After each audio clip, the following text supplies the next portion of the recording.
All right. Okay. So welcome to the 16th edition of the Lisbon Machine Learning School.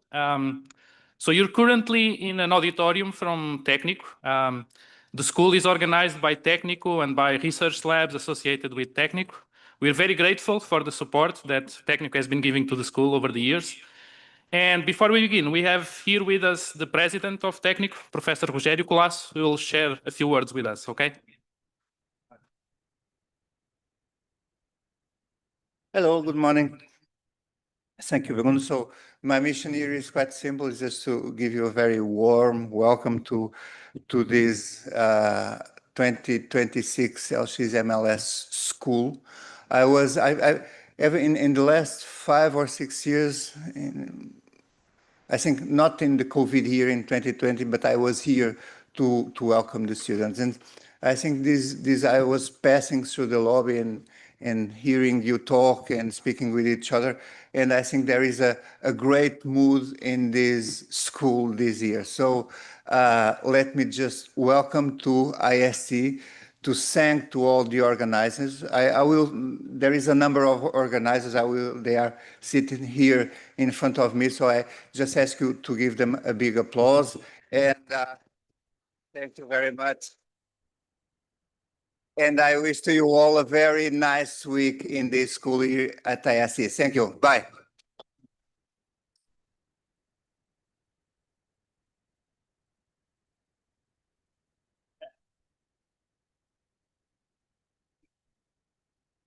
I think they were expecting that I have more words to you, but in fact, that's okay.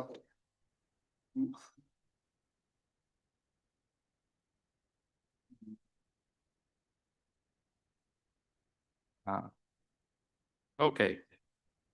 So, well, even before the first lecture here, so we have a couple of words on logistics. Again, so the school is organized by Técnico and by research labs associated with Técnico. So during this week, if you like what you see, please visit us in another opportunity. So Técnico has lots of activities related to the area. And yeah, on this website, for instance, doctoral school at Técnico Lisboa PT, you can, for instance, find information about PhD programs, for instance, related to these areas running in Técnico. You can visit us also in the context of Erasmus mobility. For small research visits, there are several research units in Técnico that have activities in connection to machine learning. And there's actually a HELIS unit running here as well. So we are also very grateful to our sponsors. I imagine that a few of you have scholarships. These would not be possible without our sponsors. This year we have as silver sponsors Zendesk and Fidelidad. And in terms of the organizers, most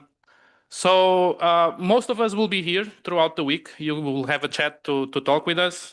You have here some photos. Now, of course, these photos, well, if you take a time machine, you'll be able to see these people. Now, during the week, you'll be able to see people that are much wiser. So we also have a steering committee. Again, I won't go over the names, but several of the people in the steering committee are also organizers. We have a couple of external individuals as well. And more importantly, in campus, you'll see people wearing blue shirts. These are monitors from the school. They'll be helping you find the different facilities here. They'll be helping you throughout the labs as well. Okay. One of the organizers, Ramon, is coordinating these individuals. Now, in terms of logistics and the places where the school will take place. So right now we are in this building. Oops. Well, I won't be able to use this, but we are in building 2, so the civil engineering building. Lectures are taking place here. The morning coffee breaks take place here as well. Okay. In the afternoon, coffee breaks take place in the garden that is right in front of this building. And before the afternoon coffee breaks, you'll have labs. The lab sessions take place in another building, the informatics building, basically on the other side of the campus in that direction over there. Now, I imagine that some of you have received this information by email. There are a couple of channels used to discuss aspects related to the school. So for instance, there's a mailing list. You have the address here. There's also a Discord channel that you can join. You can use these channels to discuss aspects of the school with other students, with the organizers as well. So if you haven't done so already, please try to join these channels. Okay, most of the information that we'll be sharing throughout the week will be made through this. Now, in terms of the complete schedule for the school, all the information is on the website. I have here the schedule for today, but in most of the days, events take place in a very similar way. So we have morning lectures from 9 a.m. until 12:30. There's a morning coffee break at the middle, 10:30. And then at 12:30, there's lunch. Lunch takes place in this building as well, on the ground level floor in one of the corners. Okay, so the monitors will help you to get there. In the afternoon, there are labs. Then in most of the days, we have an evening lecture as well. Today, there's a reception taking place in the garden in front of this building. Okay. The complete schedule is on the website. In terms of internet access, several of you will have access through EduHome. I guess that's the easiest way. Those of you that don't have EduHome access, you can use these other instructions that are shown here on the website. There are a couple of sheets of paper outside with this information as well. We'll probably place it on the website as well. Okay, so if you want, you can take a picture of this slide. Okay, I guess we're ready. And yeah, all this information is on the website as well. On Wednesday, we'll have the main social event. Okay, so there's a banquet taking place at this place downtown called Casa do Alentejo. It has been a tradition of the school to have the banquet there. I hope you enjoy it.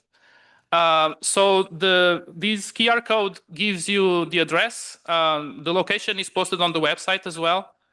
Usually there's a group of students that goes from here to Casa do Alentejo walking on Wednesday. Okay, so you can't miss it. If you want, you can join this group as well.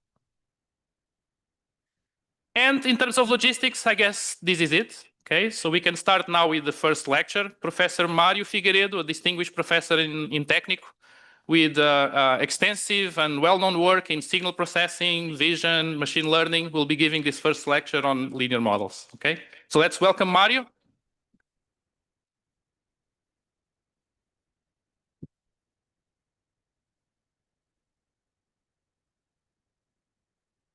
So thank you, Bruno. Welcome, everybody. Very important question before we start. Anyone knows how to mute an iPad?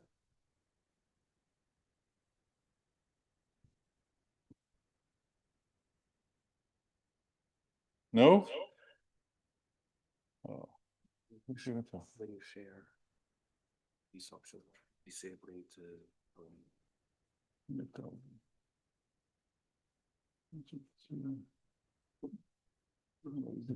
Heb uma file aqui? Não haver um botão de lado com o zoom. Não, não, já está. Não, agora não está nem a minha apresentação. Produção. Então, 26. Não, Aqui, 6. Não, 25? Aí. Não. Yeah. It was ready earlier today. Está no meio. No principal. Não.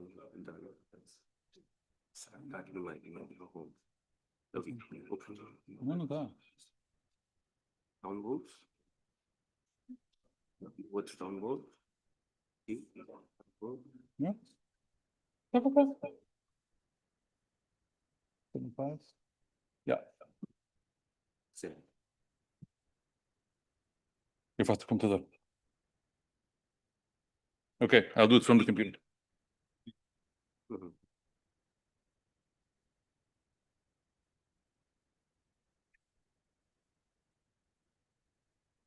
Sorry, we have a technical glitch which we'll solve in a minute. De me dar a sessão do Zoom. É que isto continua a dar. Não, está no Zoom, deixa aí do Zoom dele, sai do Zoom. Já saí, só que o Zoom continua a dar. Paga isso. Dá-me a sessão do Zoom. É 35.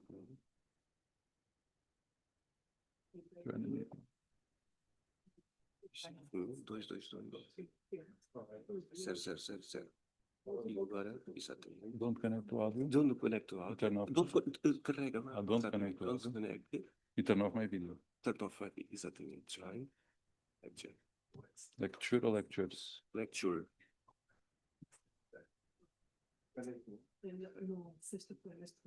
Join, no audio, no video. No vídeo.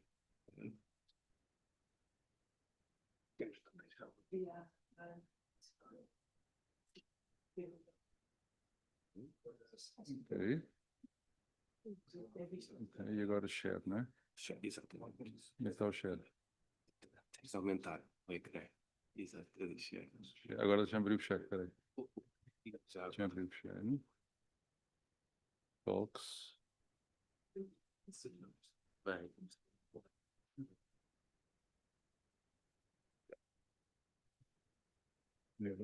Share. Mas ele não está no full screen. Mas eu não quero full screen, não é? Quero aquela coisa.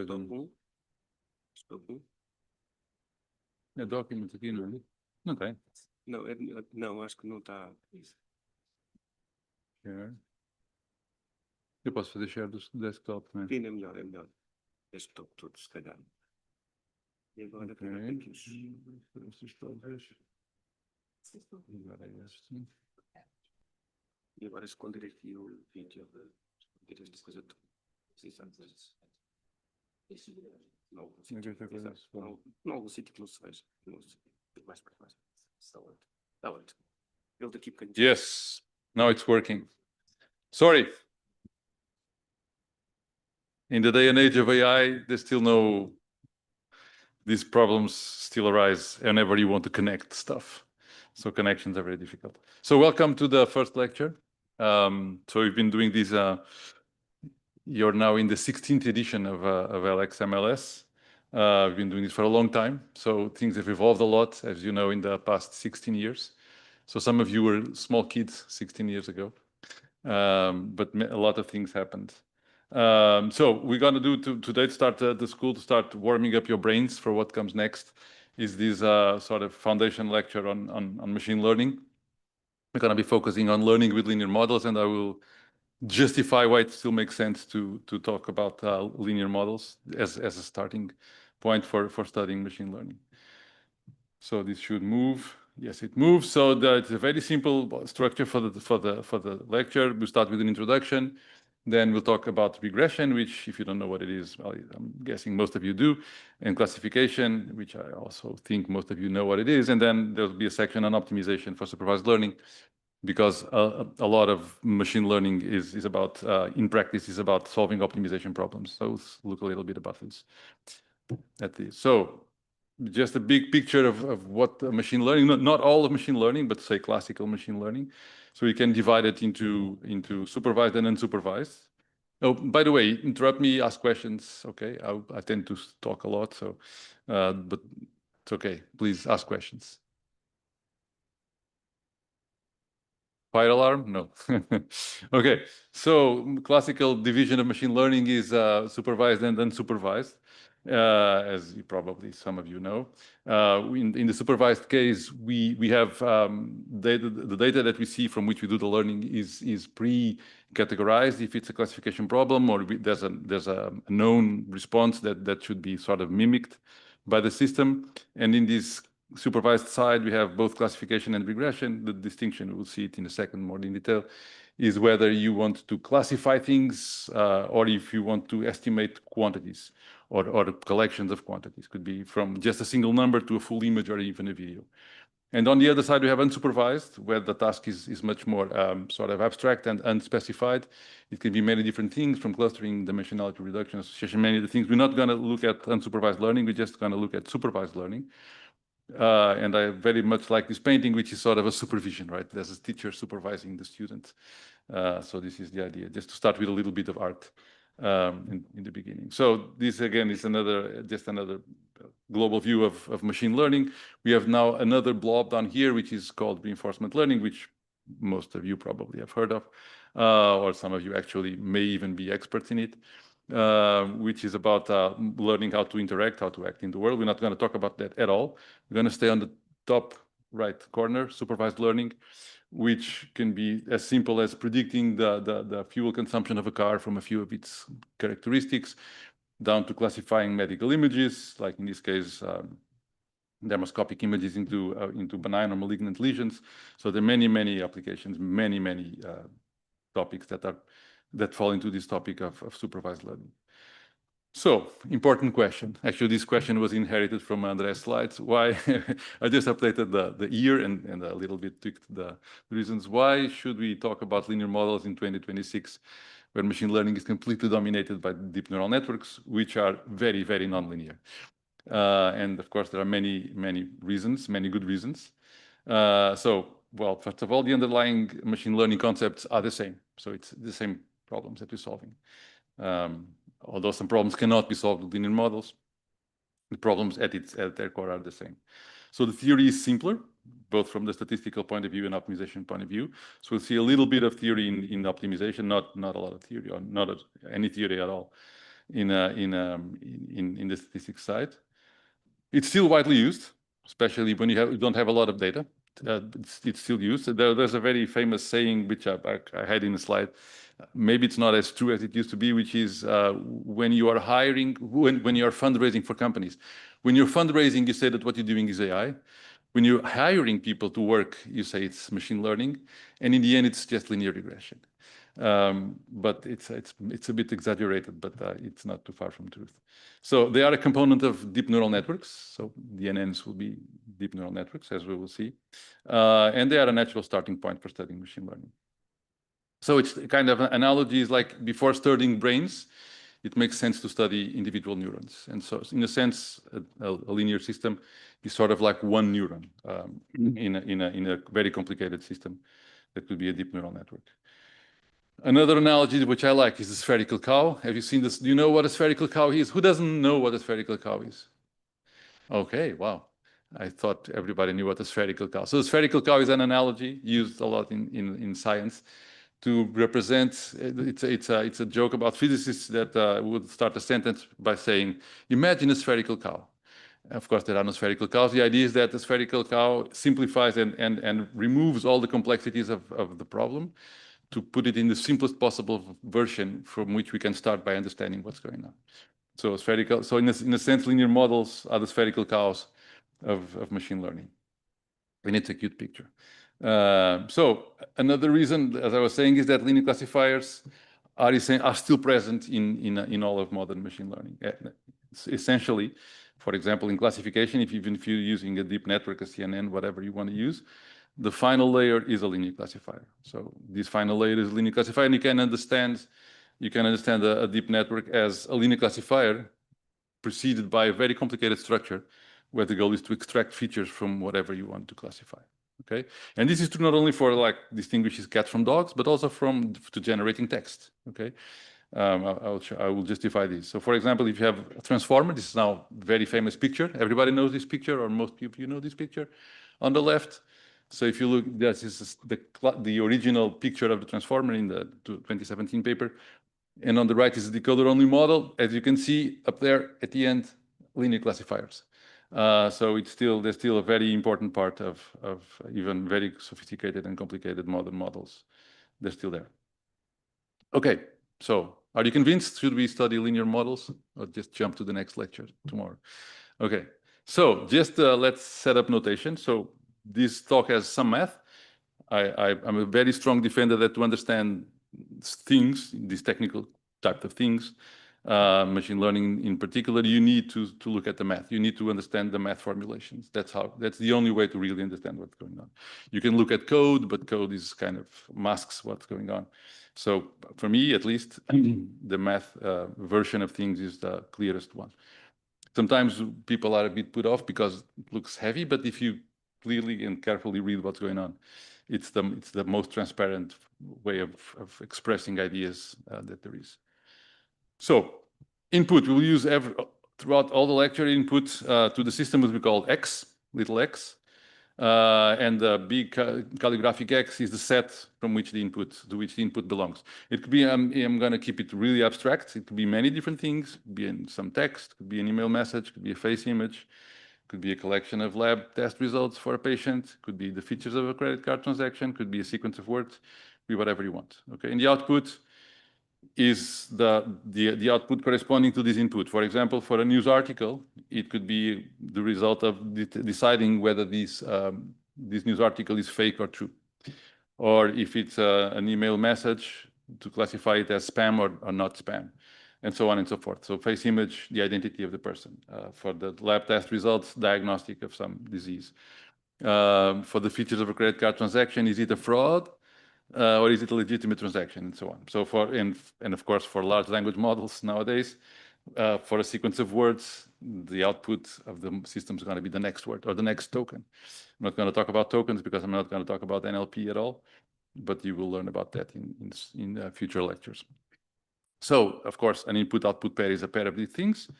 It could be something like a news article together with a topic, a sentence together with a translation, a sequence of words or tokens together with the next one, an image partitioned into segments. If it's a segmentation image, it could be a noisy image and a clean image. It could be many, many different things. So it's very, very, very generic. So of course, the goal of a model like this is to take an input and classify it, and as for example, in the first picture on the left, classifies emails as being spam or non-spam. For example, a regression problem where you estimate a quantity, in this case would be estimating from features of a patient, estimating the length of stay in a hospital, which would be very important for the hospital managers. In a large language model, it would be like taking the previous words and predicting the next one. So they're all fall in the same general formulation. Given some input, produce an output. And of course, the goal is to create this function, genetically denoted here as H, that goes from, can I point? Yeah, it's visible. Oh, why is that up there cut? Fernando, your way. Anyway.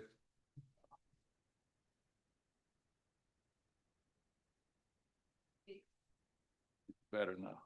Okay. Sorry for that.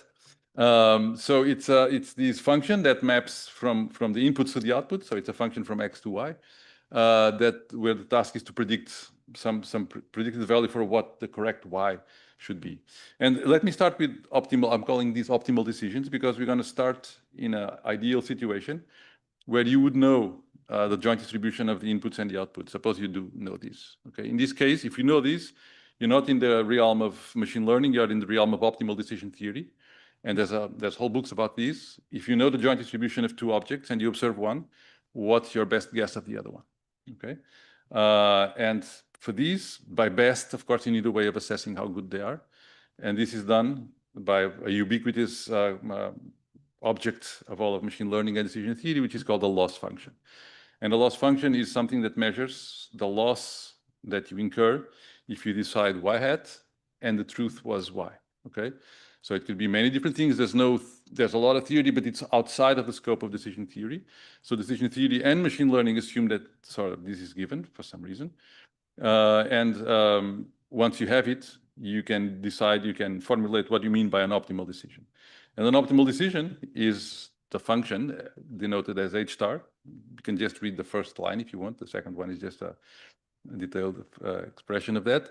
You look for the H star that minimizes the expected value of the loss across all distribution, possible X's and possible Y's. And this is called an optimal decision. It minimizes the expected loss or expected risk.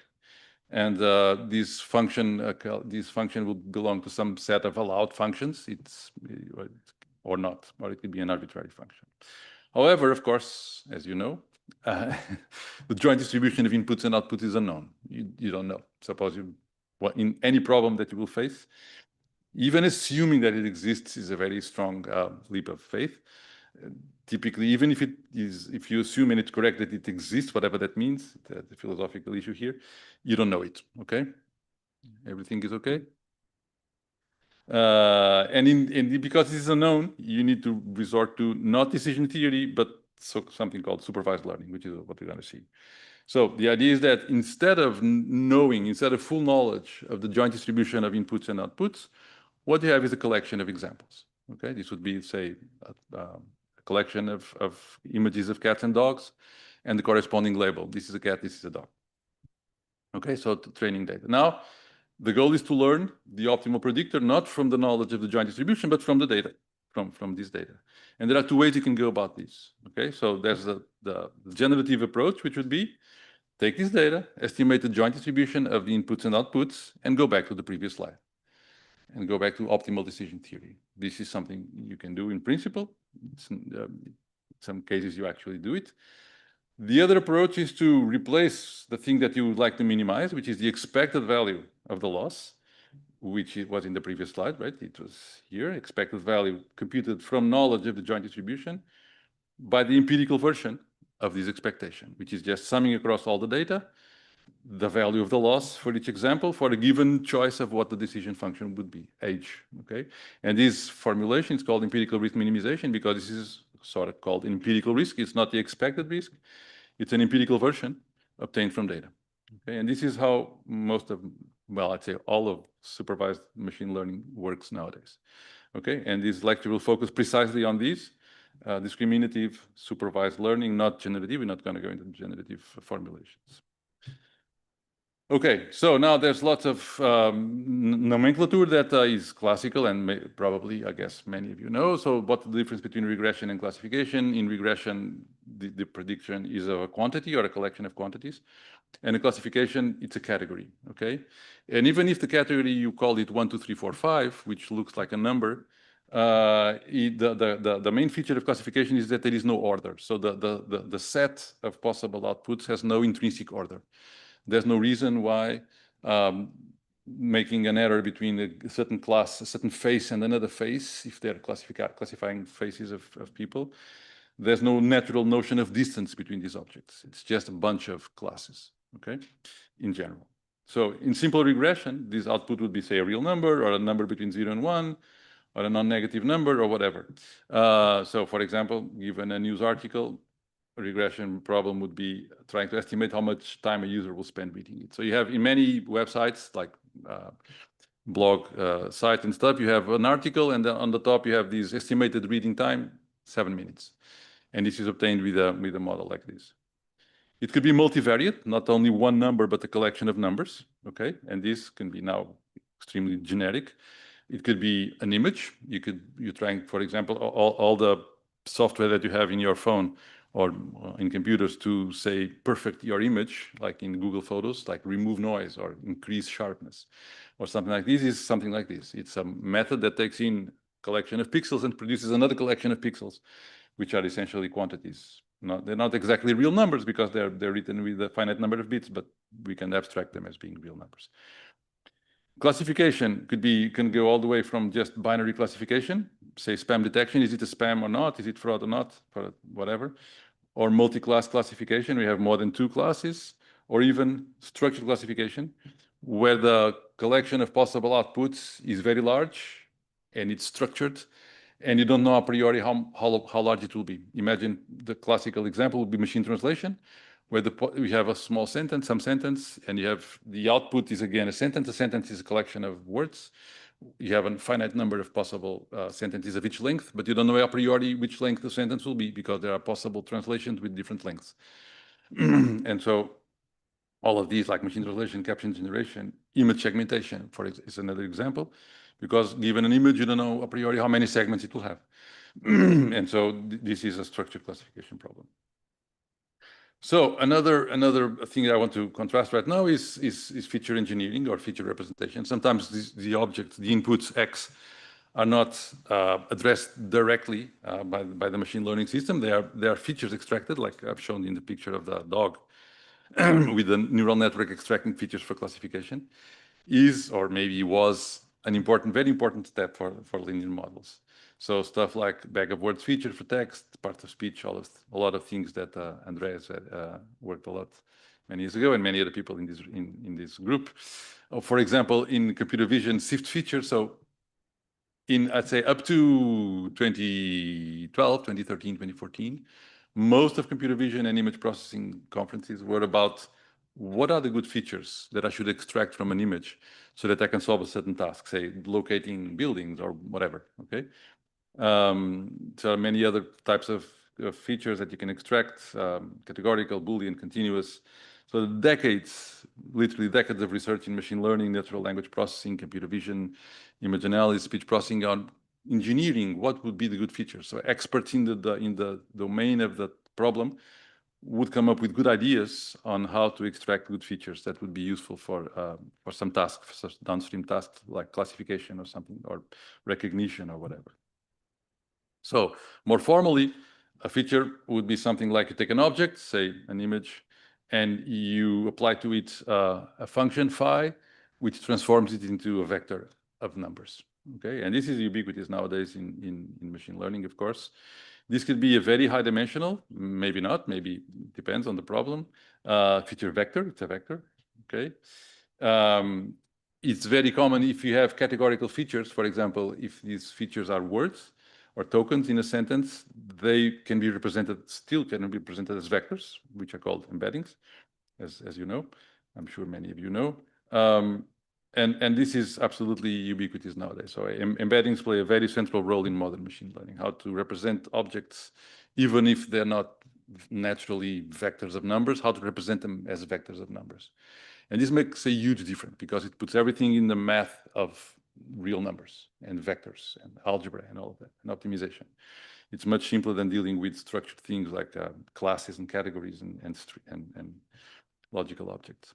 So in a sense, feature engineering is sort of alchemy because it requires deep domain knowledge. So a lot of people in early NLP collaborated a lot with linguists because they have deep knowledge of the structure of language and some good knowledge of how human vision, for example, or primate vision works for computer vision and so on. It's usually very time consuming. On the other hand, it has an important feature that important aspect, which is it allows incorporating knowledge. So you can bring some knowledge of the world of the problem into the structure that you're going to develop. It is a form of something called inductive bias. You're forcing your solution to have a certain type of characteristic. If you know that's good. It's still widely used in practice, especially if you don't have enough data to learn good features. And of course, the modern alternative, which is either called deep learning or representation learning. And this will be the lecture tomorrow of Abhik Raj. So tomorrow morning, you'll be learning about deep learning. So for some reason that some of you know, the main or one of the main conferences in deep learning is called ICLR or ICLR, and which stands for International Conference on Learning Representations. And so learning representation is sort of synonymous with deep learning. It's arguably a good idea, but it is what it is. Okay.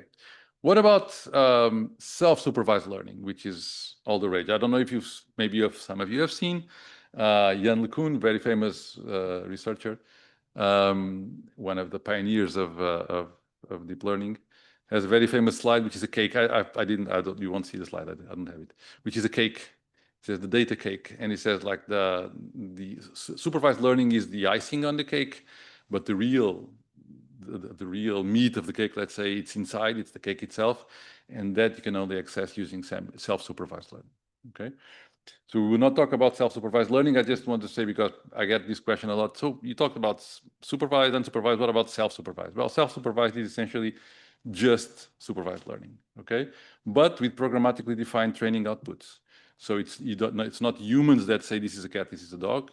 You create other tasks for which you can generate labels in an automatic way, in a programmatic way with a computer, which do not require human intervention.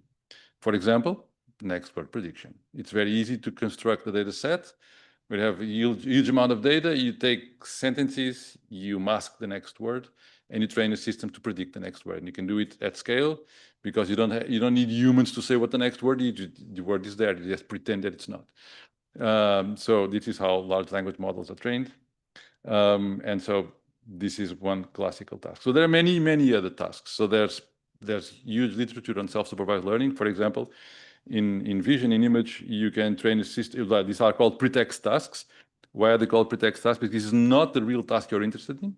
It's something that you use before to train the system, and I'll explain what that means. So for example, image in painting, you can cover a little piece of the image and train the system to recover that thing that was covered. And you don't need a human to do it. You can do it programmatically. Or you can colorize, you can remove color and have a system that is trained to recover color. Or you can rotate the image and build a system that learns how to detect the rotation or estimate the angle of rotation or something like that. And so how it works, you have these on the left side, you have these pre-training unlabeled data. You want to essentially to learn the feature extraction that is good for some task, but this is the expensive part. So you build a classifier, let's say, or some regression problem on a pretext task, which is not the task that you're really interested in. Okay, and then when time comes to actually use your data, the task that you're interested in, you use the same feature, you use the same feature extraction, the same function phi. And now you have a task-specific data, which is now maybe labeled by humans, but in a much smaller amount. But then you don't have to train this difficult part, which is the feature extraction. You just learn the predictor. You can fine-tune or adapt or update or whatever. Okay, so this is the idea behind self-supervised learning, but we'll stay on the left side. Let's just see it as just a supervised learning problem. Okay, so of course, both phases of self-supervised learning are essentially supervised learning. There are other more sophisticated things, but okay. Any questions? This is just the introduction. Any questions? No. Okay. Linear regression. Picture on linear regression. Okay, everybody knows what linear regression is. You just have points and you want to fit a straight line or some line through them. So actually, I had this sentence. I thought I had removed it, but I haven't. This is a bit outdated, I'd say, but it's still fun. So when you're fundraising, it's AI. When you're hiring, it's machine learning. When you're implementing, it's just linear regression. So in many problems, this is true. Another aspect, and I always need to have an XKCD cartoon in any talk. So here's one. So linear regression may be nonlinear. Okay, which sounds contradictory, but it's not. We will see in a second. And this is extremely important to actually have this here because of the inductive bias. Okay, so this example, I'm not going to go into the detail of this. This is a cartoon. I'm sure many of you know this cartoon site, XKCD. There's a book and all. So if you have some data, and the function that you decide to fit to the data for the same data will carry different messages. For example, in this case, you have these points. You fit a straight line. You say, "Hey, I did the regression." There's no message. But now, if you fit a quadratic function or a logarithmic function, they both seem okay. So this one kind of seems to suggest that whatever the phenomenon is accelerating, while these ones kind of suggest that it's slowing down. Okay, and it depends on your choice. And if you fit an exponential, it seems to be growing even more, and so on and so forth. Okay, so the things that we choose, the problem that we choose to solve to do regression or classification or whatever, brings this so-called inductive bias, sometimes in a subtle way, and we need to be careful with that. So what is regression? Well, I guess many of you know. In a nutshell, it's just the task of building a machine, a system, a program. I don't like the word machine, that's why I put it quote unquote. It's not a machine, it's a program that predicts or estimates or guesses a quantity from other quantities or features. Okay, so this is the picture. You have an input, P, numbers, quantities, labels, and you have some machine that predicts some output. Okay, this is of course a fundamental tool. There are very few scientific papers that have data that do not include some sort of regression. Okay, almost all plots that have data points on some experiment on any field, and then there's some conclusion about some functional dependency of these data. It could be many different things. So it's a fundamental tool in data analysis, in much of science, everywhere, and of course in engineering. Okay, and as I said in the beginning, we're going to attack these from a machine learning perspective, not from a decision theory perspective. So we assume that we don't know the distribution. we have data, okay? We have a collection of examples, inputs, output, input, output, input, output. And the goal is to find the best predictor, the best decision that for a new sample will give you a good estimate of what the corresponding Y is for a given X. And just a small caveat on the notation. I'll use bold to denote a vector or a matrix, but not always necessarily. We'll see. I have a few exceptions just to keep it clear. So what is linear regression? So linear regression, because we are in the linear models lecture, is when the only type of function that you allow is a linear function, actually an affine function, which is the following. My prediction is going to be sum of set W0 plus a linear combination of the components of X. Very simple. This can be written in many different ways. This is my favorite one in linear algebra notation, W transpose X, or inner product. In more mathy, more abstract version, this is another notation for inner product, the weights times X. And in machine learning, this is the more machine learning type of notation, which is with the dot. So they're all the same, of course. I prefer this one. Sometimes we use these. This is more generic because this also works for infinite dimensional objects. And this is the more current, the more machine learning type version because of the dot product, because inner product and dot product are the same. So the standard loss that people use, remember, we need to do supervised regression, we need a loss function. We need to know how serious a certain error is. If the true value is Y and I predict Y hat, how bad is that? And the standard one is the squared loss, okay? Any reason why this is good? Anyone knows why we use squared loss? Almost always. You're still shy? I'm sure many of you know.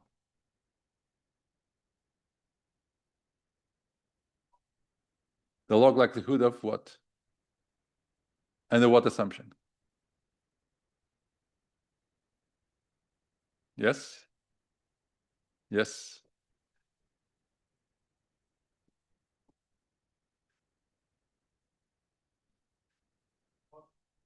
Perfect. That's perfect. That's one word missing. That's very important. You need Gaussian assumption on the noise. Yeah. So the square comes from the Gaussian. The sum, that fact that you can sum the losses across the data set comes from the independence, as you said. The fact that the square comes from the assumption that the observation is some true value plus some Gaussian noise. We'll see in a second. So the empirical risk is just take whatever for a given choice of W and W0, just take the estimate, which we'll call Y hat, compare it with Y, compute the difference, square it, sum across all the points, divide by N if you want, it's not important. And this goes by many different names. So from a machine learning point of view, it's usually called empirical risk. In statistics, it's usually called the residual sum of squares. So of course, it's the same. And empirical risk minimization, or least squares, because I'm minimizing the squares. They're just different names for the same thing. It's just what is the value of what is this vector W and this value W0 that minimize this quantity, that minimize this square, this sum of squares. So the statistical assumption, this is what we were seeing right now, that the assumption is that the inputs are deterministic, fixed, given. I'm not going to model them. Someone gave them to me. The Y's are conditional independent, as you said very well, given the X's. So each Y is an observation of a corresponding X, and they're all independent from each other. Sorry. And the observations Yi are Gaussian noisy versions of some ideal clean value, which you would get if you knew the correct W and the correct W0, okay, and with some noise. And this noise has zero mean and variance sigma squared, okay, which means that, I don't want to go too much into this, but that I'm using this notation to mean the density, the conditional density of the response given the input is a Gaussian, where the mean is the clean output and the noise variance is sigma 2. So it's very simple. Now, as you said, because everything is independent, the joint density is just a product of all of these. Now, as you said also very well, you take the log, you transform the product into a sum, and the exponent, I'm not going to write what the exponential of a Gaussian looks like, but Gaussians, as many of you know, is some constant exponential of squares. Once you take the log, you just get the squares up there in the exponential, and you get that expression, which means that this least squares estimate or empirical risk minimization is the maximum likelihood estimate under this assumption that my observations are noisy versions of clean values that were contaminated by Gaussian noise. Okay, so a nice picture from this very famous book by Haytham Shirani Friedman, Elements of Statistical Learning, which is from 2009. Yeah, I was like, here it's covered. And so this is a nice picture because it shows all these elements. So if you're doing linear regression, say in 2 dimensions, you're essentially finding this flat surface that best fits the points that you have, which are those red points. So when the x1 and x2, when the components of each x, of each element, of each point is 0, which is exactly here, the prediction is W0, right? Because there's this W transpose X is 0. You just get W0, that's W0. And these vertical lines are the distance between the predictions are all on the surface. This is the predicted function. And the distance between the points and the prediction are these vertical lines, okay? And these vertical lines, if you square them, you get, and you add all of them, you get the total least squares, the total squared error loss or residual sum of squares. You can, if you like physics intuitions, you can think of these vertical lines as elastic bands, because elastic band, the energy, anyone from physics, you know Hooke's constant, you know what Hooke's constant is. As you elongate a band or a spring, the accumulated energy is proportional to the square of the length. And so essentially the optimal solution is the one that minimizes the accumulated energy in these elastic bands, okay? It's a nice physical analogy, but it's not very useful in practice, but it's just to understand it. Okay, so it's very annoying to have always these W0 plus, W0 plus. So there's a classical way of getting rid of this W0 plus, which is attach an extra component to each xi, to each object, each sample will have an extra component which is fixed at 1. Okay, we don't touch it. So now the vector become p plus 1 dimensional instead of p. And you put W0 inside W. Of course, now when you compute the inner product between that vector and that vector, you have W0 plus the rest of the inner product. This is very common. So it's the offset or bias is absorbed into the inner product, and thus everything becomes a bit simpler. And so from now on, I just mostly ignore W0. I assume it's absorbed. There are other ways to get rid of W0, but this one is the simplest one. Okay. So it's very common. Next step when you learn these things is, okay, this is a bit, I have sums and squares and stuff. This, of course, is begging for a linear algebra notation. And this is what we do. So you can write this sum of squares of blah, blah, blah as this very nice and much more compact linear algebra notation, where this y bold now is the collection of all the responses, have n of them because you have n examples. And this matrix X, which has p columns by n rows, so n by p, has as many rows as examples, as many columns as the dimensions of X. And you can write, so X times W is W are the weights. When you multiply the weights by the matrix, what you get is the predicted value for each sample. And now if you compute the difference between that predicted value and the observed value, and you square, and you sum everything, when you sum squares of a vector, you get the Euclidean norm, as you know, squared Euclidean norm. So this is written in this way. I'm sure many of you have seen this before. And so how do we minimize? I want to minimize a function. Minimizing a function is done by computing the derivative and setting to 0. In this case, everything is simple because it's just a square. And so in the multivariate case, which is this case, W is a vector, you need to compute the gradient, which is just a collection of all the derivatives with respect to each component of W. You compute this gradient.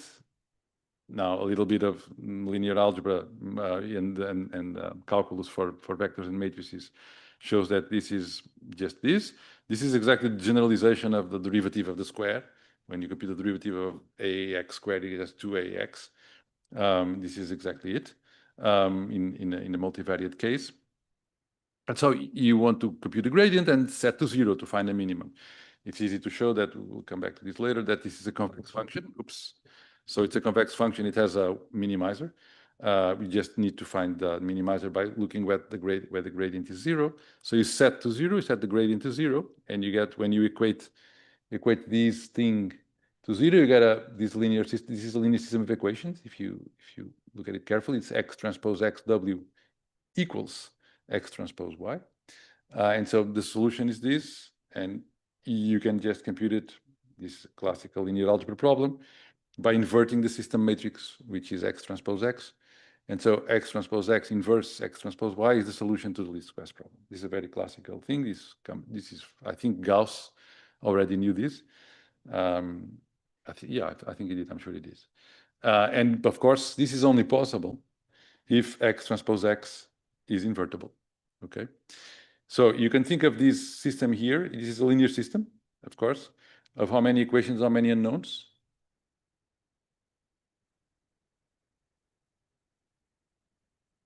How many unknowns do we have? It's a dimension of W, right? So the system is a system with P, well, the dimension of W is P. So a system of P equations in P unknowns. And that's okay, because you can solve it. You can by just invert the matrix. Now, if it happens that some of these equations in this system are not linearly independent, as you know, then you cannot solve the system. Then it's undetermined, okay? Or if you have more unknowns than equations, then again, that you cannot solve it. So there are strict conditions under which you can solve this like this. One of the things is that n needs to be larger or equal than p. So you cannot find least square solutions if you have fewer observations than the size of the parameter that you're estimating. This would be an underdetermined system. There are other ways to do it, but we'll see about that. Okay, so a classical, this would be like from a statistics class, basic statistics book. When you're doing regression, a quantity is this R2, which is called the coefficient of determination, which kind of assesses how good your linear regressions are. So you do this by computing two things. So one of them is called the total sum of squares, and I'll illustrate it with a picture. This is it. So suppose you have those 5 or 4 points, and you want to do linear regression, and you do the regression on the right, and you want to see how good it is, how well does it fit the data. And one way of doing it is this: so the total sum of squares up there is the distance, is the square of the distance between each point and the average of their y values. Okay, so each of these distances is this distance between y bar, the average, and each of the y's. And squaring means computing the area of the square with that side. So if you sum the pink areas of these squares, you get something called total sum of squares. Now you do the regression, in this case, linear regression. And now what you do is compute the residual sum of squares, which is, so once you have the line, you compute the distance from the point to the line, you square it, which means computing the area of that little blue square. And now, of course, the smaller the blue is with respect to the pink, the better. The better these points fit the data, the line fits the points. And this coefficient called R2 expresses precisely that, is 1 minus the ratio between the sum of squared residuals and the total sum of squares. So the smaller this is with respect to this, the better, the higher R2, okay? This is sometimes also referred to as fraction of variance that was unexplained. So this variance here, these blue distances is that variation of the points that is not fully explained by this linear regression. And here's another XKCD cartoon where some researcher did this linear regression fit to those points. He got R2 0.06, which is really low. And so the comment is, I don't trust linear regression when it's harder to guess the direction of the correlation from the scatter plot than to find new constellations on it. It's just a joke, not my joke. Okay. So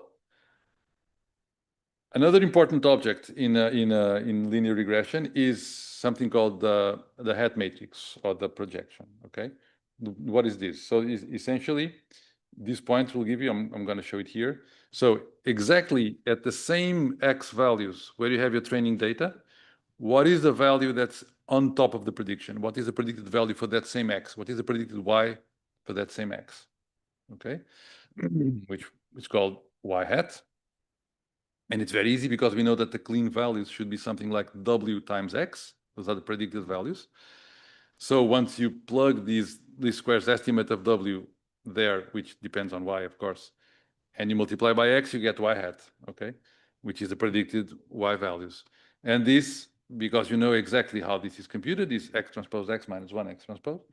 You just multiply on the left by x, and you get something which is called a hat matrix. It goes by the name of hat matrix, which is a bit of a stupid name, because it puts the hat on y. So you take y without hat, and you get y with a hat. So it's the matrix that puts the hat on y. Sorry, I need water, I think. Okay. So this is a projection matrix. It is idempotent in the sense that if you apply it again, nothing happens. Okay. Of course, intuitively, that's obvious because if you take the x values and you project them on the line that you just estimated, if you project again, nothing happens because the points are already on the line. Okay, that's the intuition. Another way of seeing it is that what you're doing is finding the points that are necessarily in the range of x. What it means to be in the range or the span is you want y, the vector y, to be some linear combination of columns of x, because when you multiply any matrix by a vector, you get a linear combination of the columns of x. So you're looking for what is the projection, what is the vector in the range of the columns of x, span of columns of x, range of x, that is closest to my original y. Okay, and this can be written in this way. It's not super important now.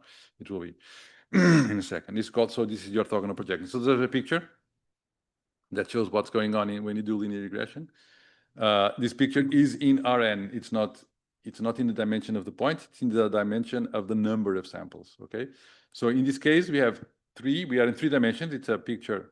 It's a 3-dimensional picture, which means that we have 3 points. So it's a very simple regression problem with 3 examples. Okay.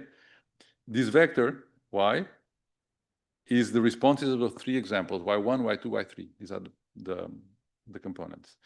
And we only have p equals 2. We only have 2, x is 2-dimensional. So we have only in 2 dimensions. Okay, so there are only 2 columns in x. The x matrix has only 3 rows but 2 columns. Okay, so in the maximum, the response can be in a space of dimension 2 because there are only 2 columns. Okay, and this is the projection. So this is the projection that gives you y, which is somewhere in the space generated by the 2 columns of the design matrix, of the matrix X. Okay, so it's important. If you want to deeply understand linear regression, you need to kind of understand this picture. Okay. So now, as I said in the beginning, and I even showed the XKCD cartoon on nonlinear regression, how can we transform these in a nonlinear regression tool without making it more difficult? Okay, it's possible to do. It's very simple. I mentioned this already. You just replace x with phi of x. So you have some operation that operates on your vector x and produces another vector, maybe in this case with d dimensions, where typically phi 0 is 1. Remember why we have these, one of the components of the vector should be 1 to take care of the offset. And these components of x, of phi, are often called features, and phi is usually called a feature map. Okay, this could be, for example, the final layer of a deep network. Okay, so you have an input, whatever it is, an image, a signal, whatever, and the role of the whole of the network is just to compute these phi values, which are the inputs to the final layer, which could be classified or regression. In this case, it could be regression. Okay, so you can think of all of these as just computing these functions phi. And we're not going to see how to train these. We're just going to see how to estimate these W's, which is what we're doing. So the other part, training all of these, will be tomorrow's lecture topic. Okay, that's what I just said. So nothing changes essentially. because now you can still write the same objective function. It's still the sum across all the data of the square of the difference between the observed response and the predicted response. And now the predicted response is a linear combination, so W transpose of the features. It's just W1 times W0 times phi0, W1 times phi1, and so on. That's all. And so you can still write it in the linear algebra notation, standard linear algebra notation, if you just redefine what the matrix is. Now this matrix, instead of having these X values, what it has is the transformations of the X values. So basically it's the same.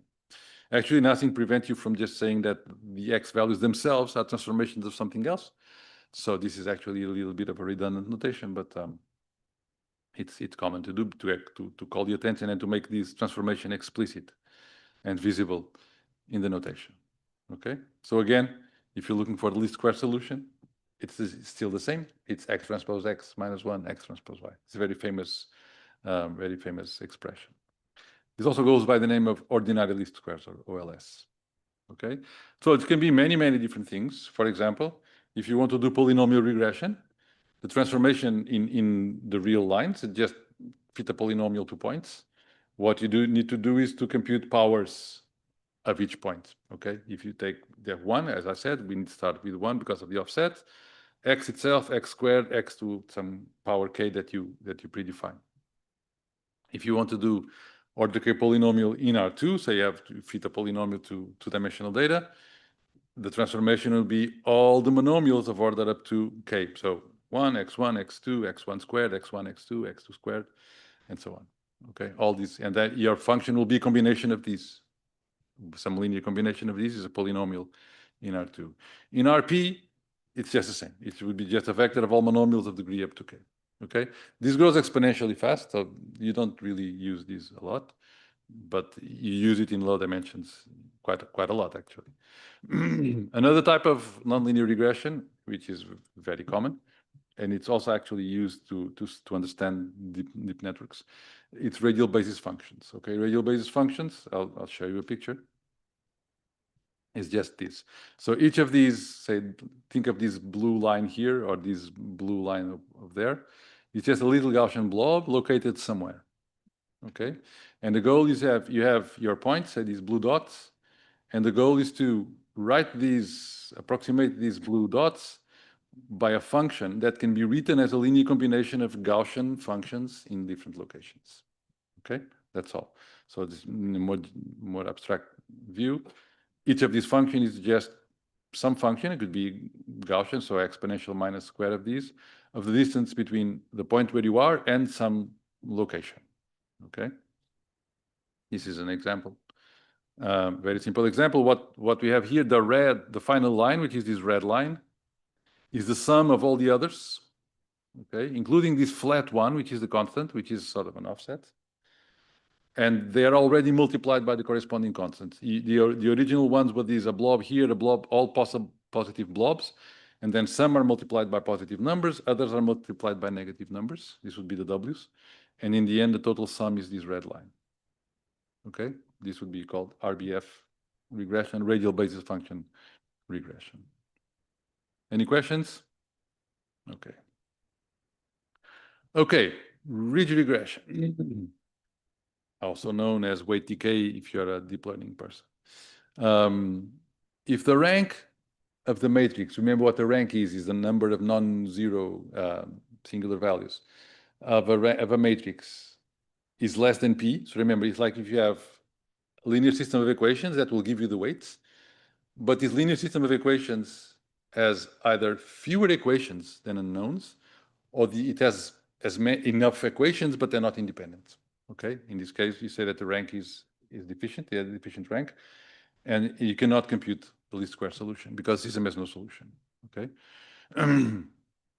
which means this matrix does not exist. You cannot invert this matrix.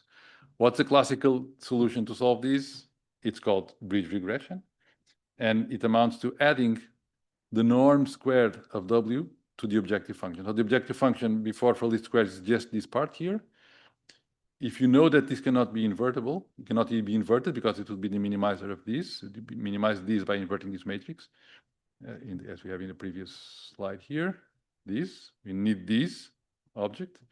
If you cannot compute it, then you add these, and it's very easy to do. It's just you compute, now you repeat the procedure, you compute the gradient. The gradient of this part is just lambda times the identity. And so what happens is that you're adding an identity matrix to this matrix X transpose X, okay? So if you know a bit of algebra, you know that the eigenvalues of a matrix plus lambda times identity are the original eigenvalues plus lambda. All of the eigenvalues go up by lambda. And if this matrix is positive semi-definite, so it has no negative eigenvalues, it may have 0 eigenvalues, which is in the case when it is the rank division, sorry, singular values, but none are negative. So it's either 0 or positive. If you add lambda, they all become lambda or something plus lambda. So they all go away from 0. So now this system, this matrix is invertible for sure for any lambda larger than 0. And so you can compute ridge regression always. So it's what I was saying, X transpose X is positive semi-definite. So this is invertible for sure if lambda is larger than 0. So this is a trick. Can also be seen as a Bayesian estimate of W under some Gaussian prior. We'll come back to this. So this was invented and reinvented many times and goes by different names. Nowadays it's called weight decay. Statisticians typically call it penalized least squares. In signal processing, it's called Tikhonov regularization. In approximation theory, it's called L2 regularization. It goes by many different names. There are more names for this, but it's all the same. It's all a linear algebra trick to transform a matrix that's not invertible into a matrix that's invertible. Okay, just by adding something to the diagonal. Very, very simple. Okay. It happens actually in practice that even if the least square solution can be computed, sometimes the ridge estimate, or the one you obtain like this, is better. It has lower MSE. This is just an illustration. This is from Kevin Murphy's book. So this problem is, I'm going to try to fit an order 14 polynomial to 21 points. You can do that. It's not a lot. 21 points is not a lot. Order 14 polynomial seems really exaggerated. It's going to be very wiggly, as you see there. So this is essentially the least square solution is for logarithm of lambda minus 20, so it's essentially 0. And the solution is very wiggly. If lambda was actually 0, this function would go exactly through each point. It would be very, very wiggly. Okay, not exactly because the order is 14, but close. And this is what you get on the bottom left. If you use log of lambda minus 8, so it's a bigger lambda, okay? And of course you get a much smoother function because you're forcing the weights to be smaller, essentially. And on the right, what you have is on the blue line is the train MSEs, the residual sum of squares that you get for different choices of lambda. This is log of lambda, okay? So when you have log of lambda really very negative, which means lambda very small, the residual sum of squares is small because you allow the function to wiggle very much to go very close to each point. So you have a very small training error.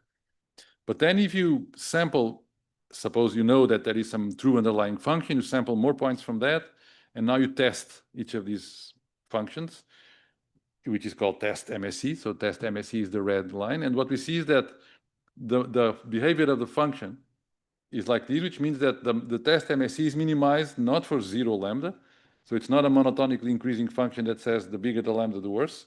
It's actually, there's an intermediate value of lambda, that's the best one, okay? And this is a lot of work in this area is how do I come up with a good lambda, okay? How do I choose the regularization constant? Actually, this is an illustration, as you will see, of something called the bias variance decomposition. Okay? In any of these problems, there's something called the bias and something called the variance, which I will illustrate in a very, very simple case. Okay, so I'm assuming you know these basic statistics and basic linear algebra. So basic statistics, you know that the variance of a variable, it's the expected value of the square minus the square of the expected value. You all know this?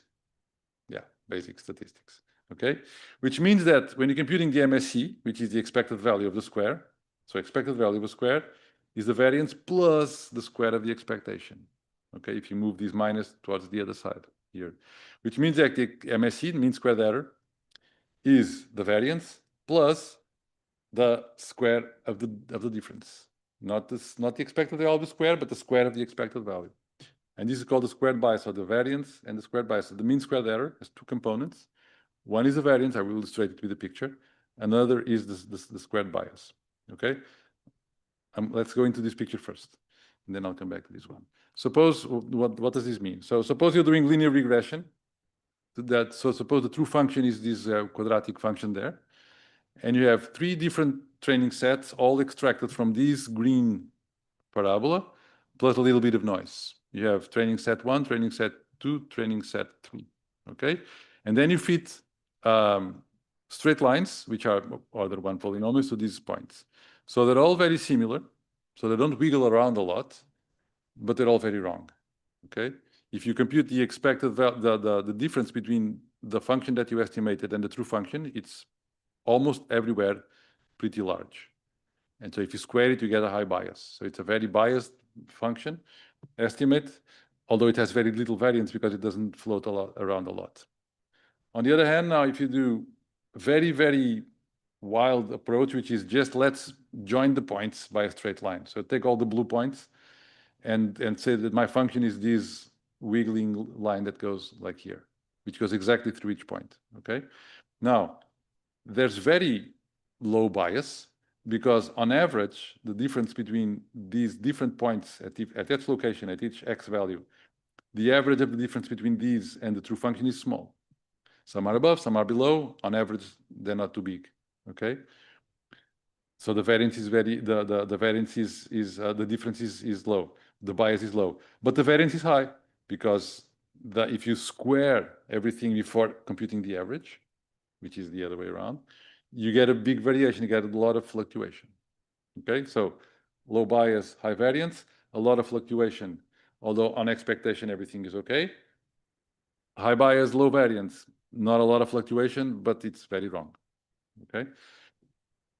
And here, this is for a simple example. So these kinds of curves always look sort of like this. So the variance always goes down as you increase lambda, because you're shrinking the coefficients to go close to 0. The bias goes up because you're forcing the function to be simpler, so it doesn't have enough flexibility to feed the data. And there's a sweet spot somewhere, which is the optimal value of the regression parameter, which needs to be chosen. Okay, this is a picture by the tutorial by Sebastian Rashka from University of Wisconsin. There's some very nice tutorials on machine learning online. It's a nice picture. Okay, so how do you do it? One practical way of choosing this parameter is something called cross-validation. I'll probably skip the math, which is quite simple actually, but I'll just show you the picture. So the idea is the following. You have a training set with, say, 1,000 points. You do the regression only on 900 of them and test on the other 100. And then you repeat this, say, a number of times. Say, in this case, it's 10-fold CV, so you repeat it 10 times. For each of these, you train on these and test on these. Then you train on the gray ones, test on the blue, and so on. And then you average. And then you find, for each lambda, you do these. And then you choose lambda that minimizes this average quantity. Actually, I'm not going to do this. I'm not going to explain why. But in linear regression, there's a way of doing this without having to do it. Okay? There's a way of doing this analytically, which is extremely powerful, called generalized cross-validation, where you can do it leave one out cross-validation means the test that you leave out is only 1 point. Okay? So suppose you have 1,000 points, you do the regression on 999 and test on one of them. And then you do this for every point, okay, which seems to be extremely expensive because you would need to do these 1,000 times if you have 1,000 points.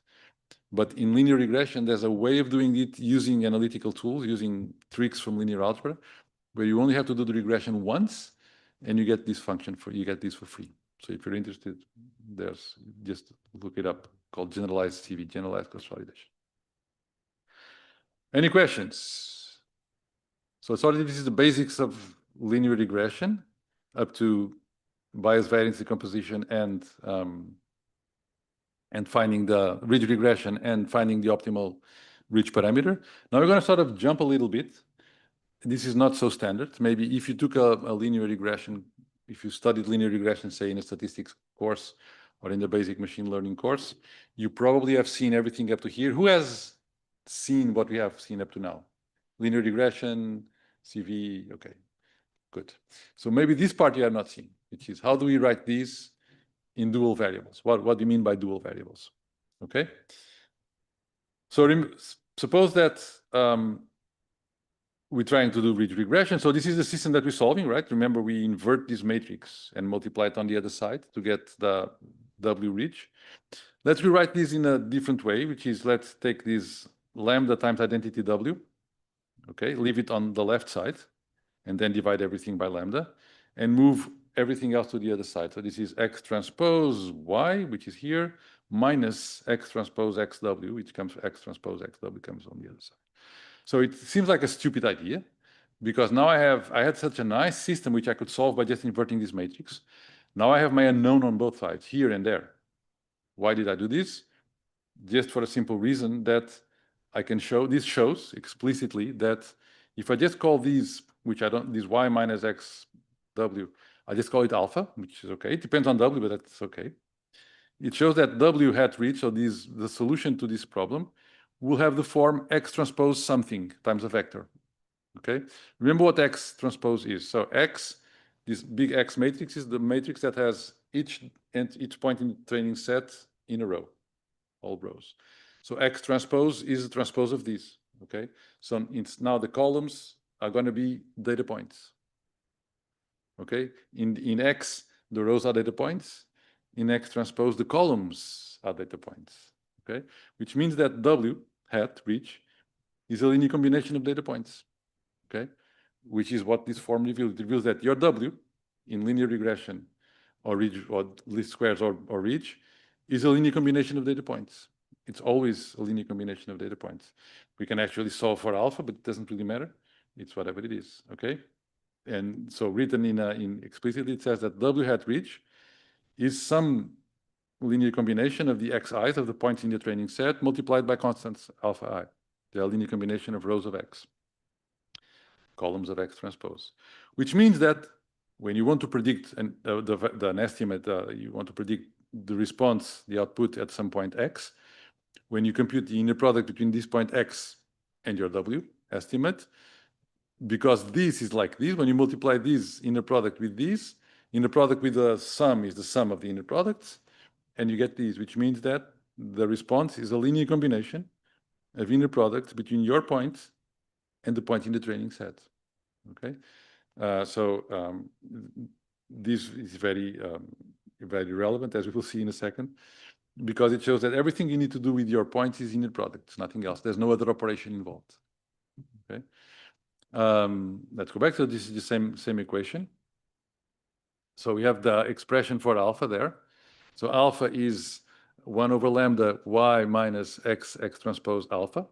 Once we replace W by X transpose alpha. And now we can solve these. This is a linear system. We can write it again in a convenient way by putting everything alpha on one side and everything that does not have alpha on the other side. And we can solve this problem. It looks very similar. It looks very similar to the ridge regression. Ridge regression, remember, I'm going to show it again just so that you don't forget. It's X transpose X plus lambda I. If I want to solve this, I need to invert this matrix, X transpose X plus lambda I. If I want to solve this instead of X transpose X is X transpose, which is in the other order.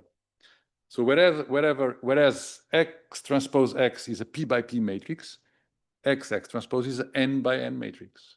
Okay, I'll have it this. So this one is an N by N inversion. Okay, and this one is a P by P inversion.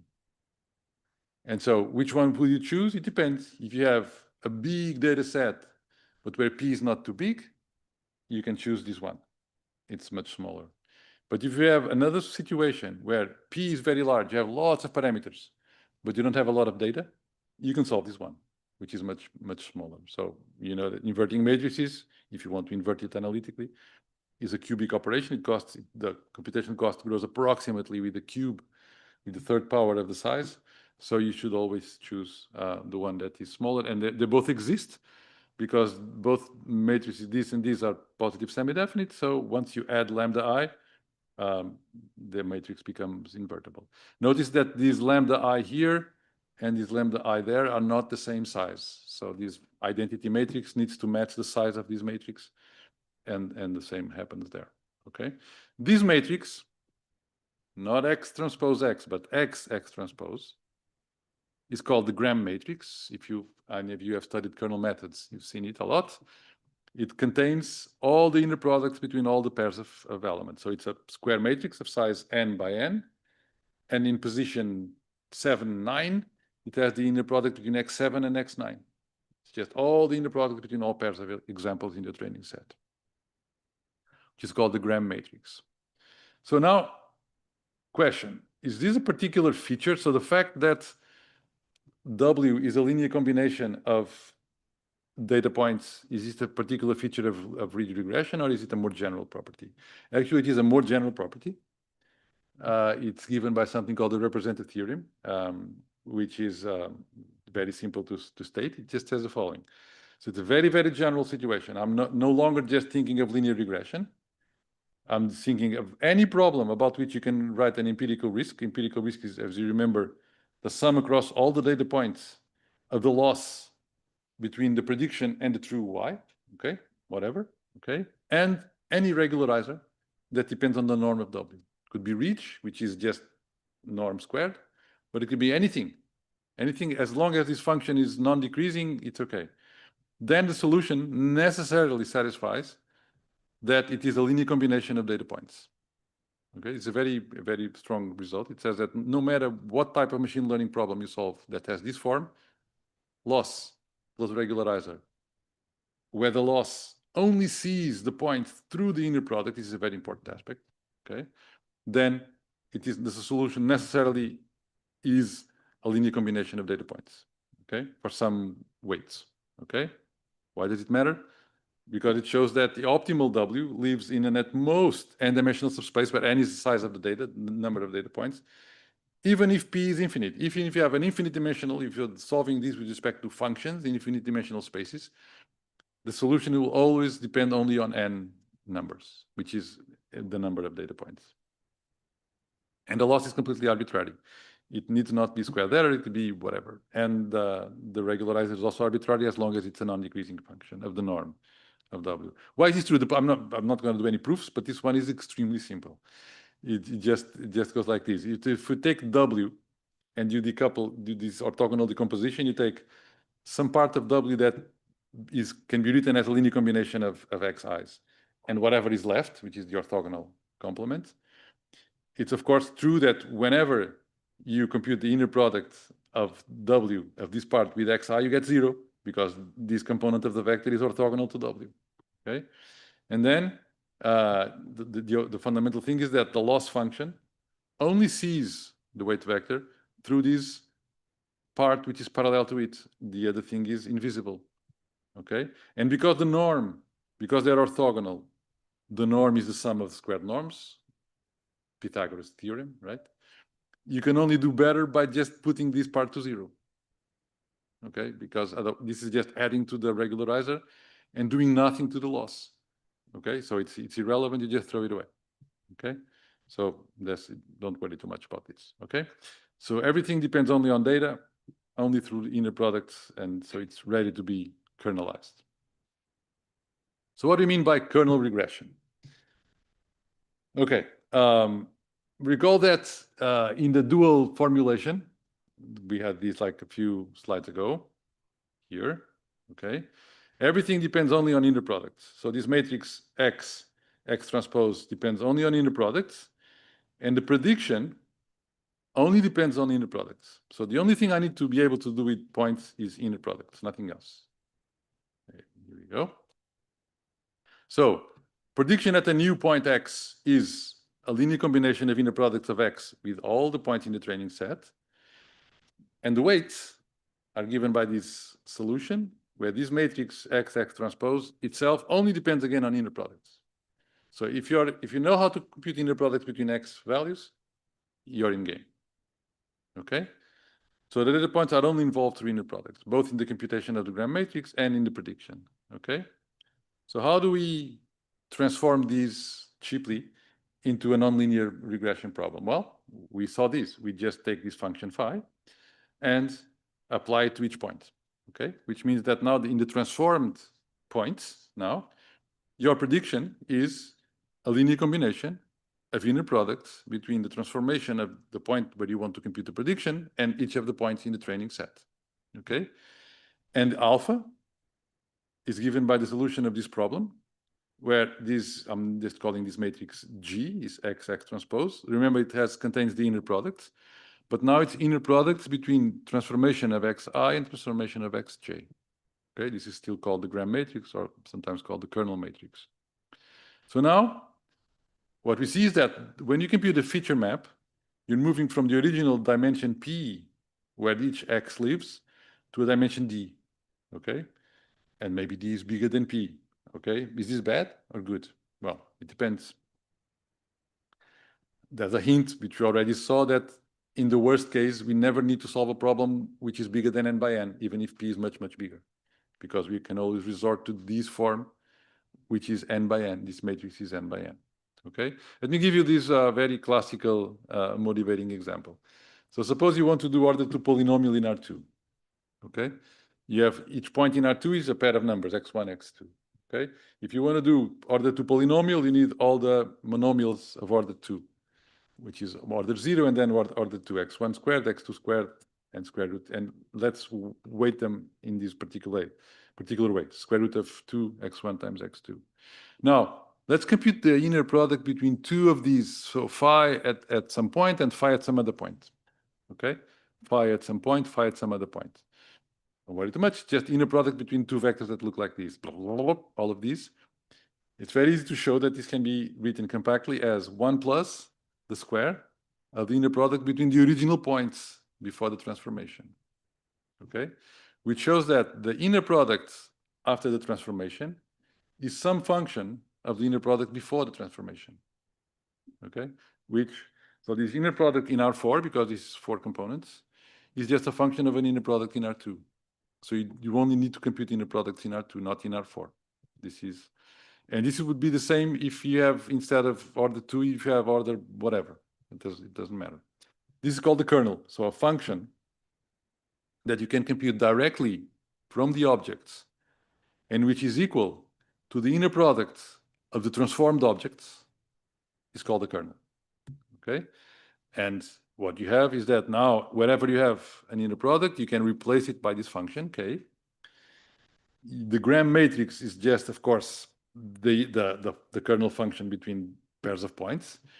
And this is called kernel least squares. Okay? It's a linear combination of kernels between the point at which you want to compute the prediction and each point in the training set, weighted by these alphas, where alphas have this closed form solution, which are given by this linear system, where this matrix G contains all the kernel functions between all pairs of points. Okay? This is n by n, because this matrix is n by n, because I have n points. Okay? So this is called kernel least squares, and it's a very classical thing. Okay. Now, why do I need kernels? Okay. The main argument for kernels, so kernels were a very, very hot topic in machine learning around 20 years ago. And the main reason why they were very important is because they encapsulate the learning part from the representation part. Okay. So if you know how to compute, so kernel is in a sense a form of similarity measure. So if I take two objects, x1 and x2, compute the kernel, and the value is high, it means that the objects are quite similar, because the transformation for the task that you're interested in, they have a relevant similarity. They're very similar. Okay, which means that your prediction will be a weighted function of how similar the new point is to points in the training set. Okay, and the encapsulation works in this way. First of all, there is no need for any structure in X. X can be whatever, any set. It could be a set of chairs, not images of chairs, actual chairs. Okay, it could be an arbitrary set. Okay, as long as you can compute a function between pairs of objects in this function, in this set. If you have some way of comparing two chairs, I give you one chair and another chair, and you give me back a number, 7, which means the similarity between these two chairs is 7. Then we can do chair classification using kernel methods. Okay, and so I say that this function k is called a kernel if it is true that there is some feature transformation such that this function is the same as first doing the feature transformation and then doing an inner product in this high dimensional space. Doesn't really matter. If this is true, then I call this a kernel function. Okay, don't worry about what a Hilbert space is. And it's very, very easy to see if a function is a kernel or not. There's this famous theorem called Mercer theorem that says a symmetric function. What's a symmetric function? It's a function that doesn't care about the order of the arguments. If I give you two chairs, the similarity between the chairs doesn't matter which one is chair number one and one is chair number two. Is a symmetric function between the two chairs.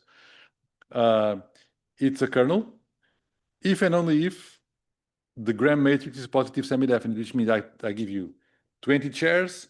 You compute all the similarities between each chair and all the other 19. You build a matrix. If this matrix is positive semi-definite, which you know how to compute, you compute the eigenvalues and they're all non-negative, then this function is a kernel, which means that there is some feature transformation for which this similarity corresponds to an inner product, but I don't need to know it. It's irrelevant. It exists, but I don't care about it. Okay? Which means, as we know, an implication, very important implication, that G being positive semi-definite is that I can solve the problem because this matrix exists for any lambda and so on. Okay?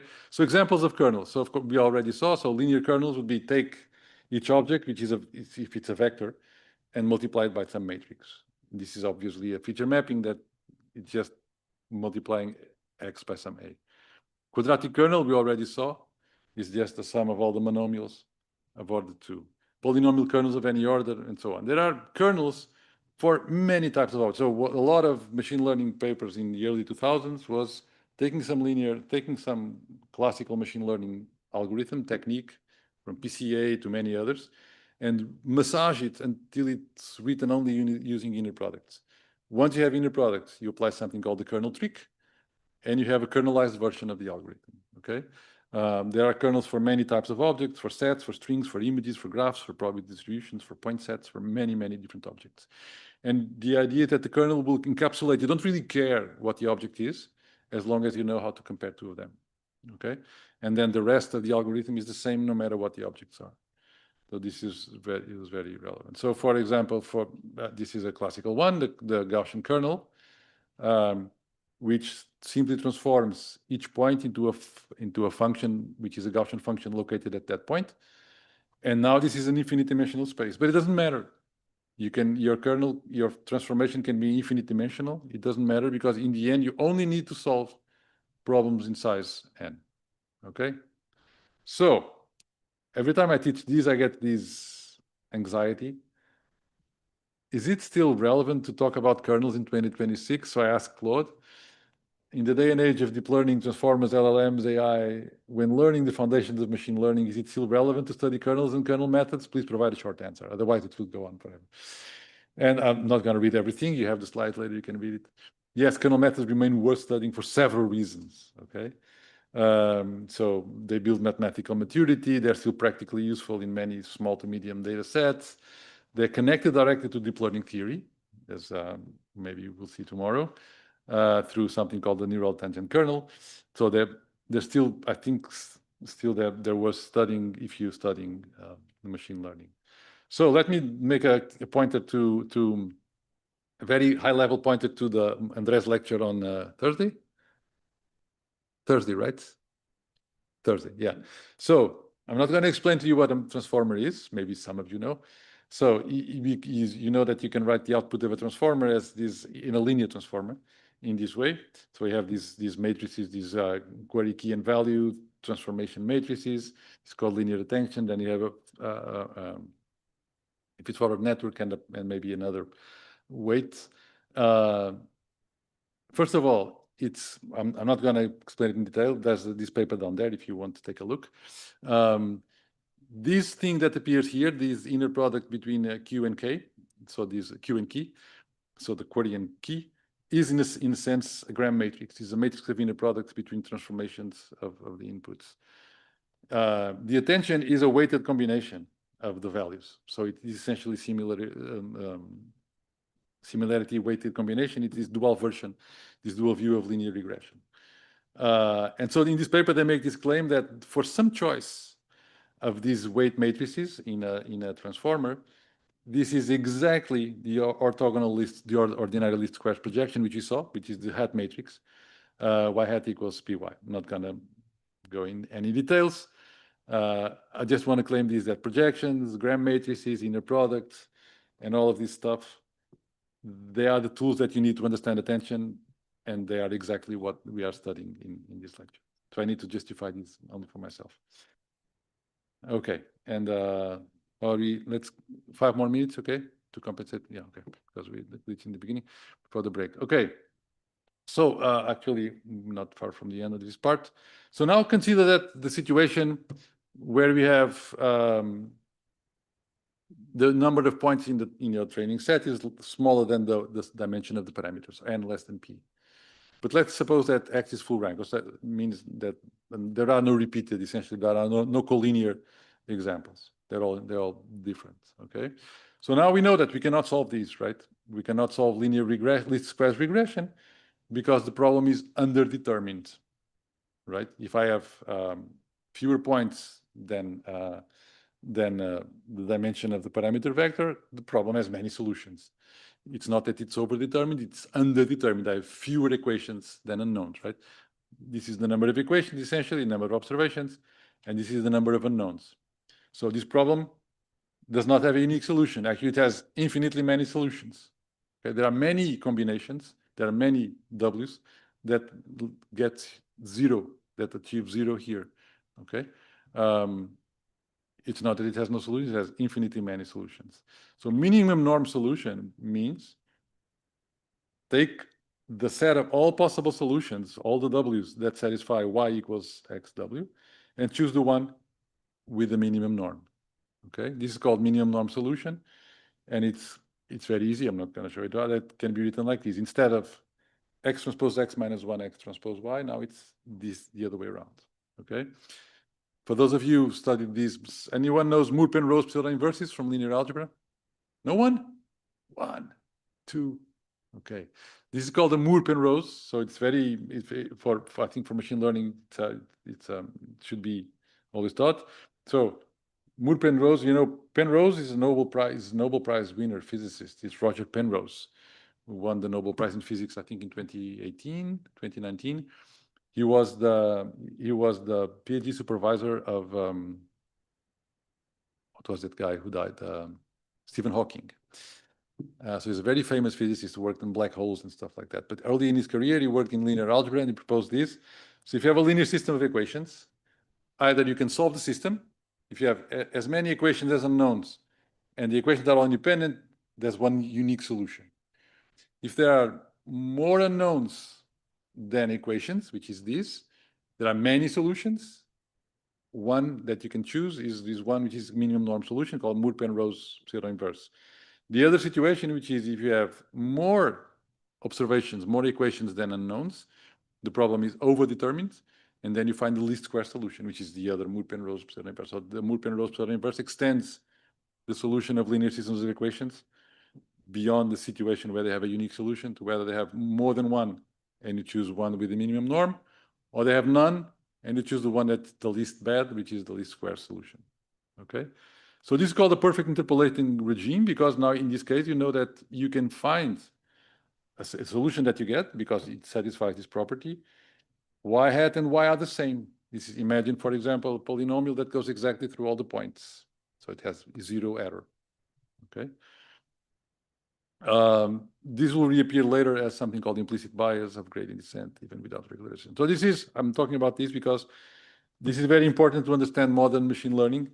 So this is a paper from 2019, but very, very famous paper nowadays. It was very, very discussed in previous 6 years, called the double descent phenomenon. So the idea is this. So remember, we saw a picture like this earlier. This is a classical view in standard machine learning, which is, say, capacity of age. Think of fitting, the simplest example, fitting a polynomial to data, and you are increasing the order of the polynomial on the right. When the order of the polynomial exceeds a certain number, for example, for polynomials is when the order of the polynomial exceeds the number of points, you get zero error. because you can have a polynomial that goes exactly through all the points, okay? But if you test, if you have an underlying function and you have you are able to sample more points and test, you know that it's not a good idea to fit a polynomial of the same order as the number of points because you get a very weakly situation, okay? Now, it turns out that if you change the solution beyond this point, you change the solution and you start looking for the minimum norm solution, and now you look at what happens to the prediction error, you see that if you keep on increasing the capacity, and if you make polynomials of order higher and higher and higher, you eventually, the estimation error, the prediction error will go down, down, down, and you actually become lower than the best thing that you had on the other side. This is called double descent phenomenon. I'm going to illustrate it here. Yeah, maybe I'll illustrate it here. And then I come back to these plots. Okay. This is a real example. Though this is a function you want to estimate. This is this function. It's a very strange function, 2x plus cosine of 25x. Okay. And I'm going to feed it with Legendre polynomials. This is just a type of polynomials. Okay. Let's see. So we have 1, 2, 3, 4, 5, 6, 7, 8. I think I have 20 points or 25 points, which are those black dots. Okay. If you use a lower order polynomial, you get this orange line, which is smooth. It's nice. It has high bias, low variance, because it goes through this, like this function, like this. Now, when you are exactly at the interpolating thresholds, you have a very high order polynomial. It goes exactly through the points. Okay, so you have zero training error, but it's very bad. It's very off the charts in between points. Okay, so this is exactly at the interpolation threshold. This is 1 point before and 1 point after. But if you keep on going, okay, and this is for order around, I think you have 25 points. This is like 50 or 60, a polynomial of order 50. You get this, okay? I'm going to zoom in so that you see. Although the function is very wiggly, it still goes through all the points. It's very wiggly in the middle, but because you're very strongly shrinking the norm of the coefficients, the function behaves quite well in between points, okay? And why can it do this here and it's not able to do this? Oops.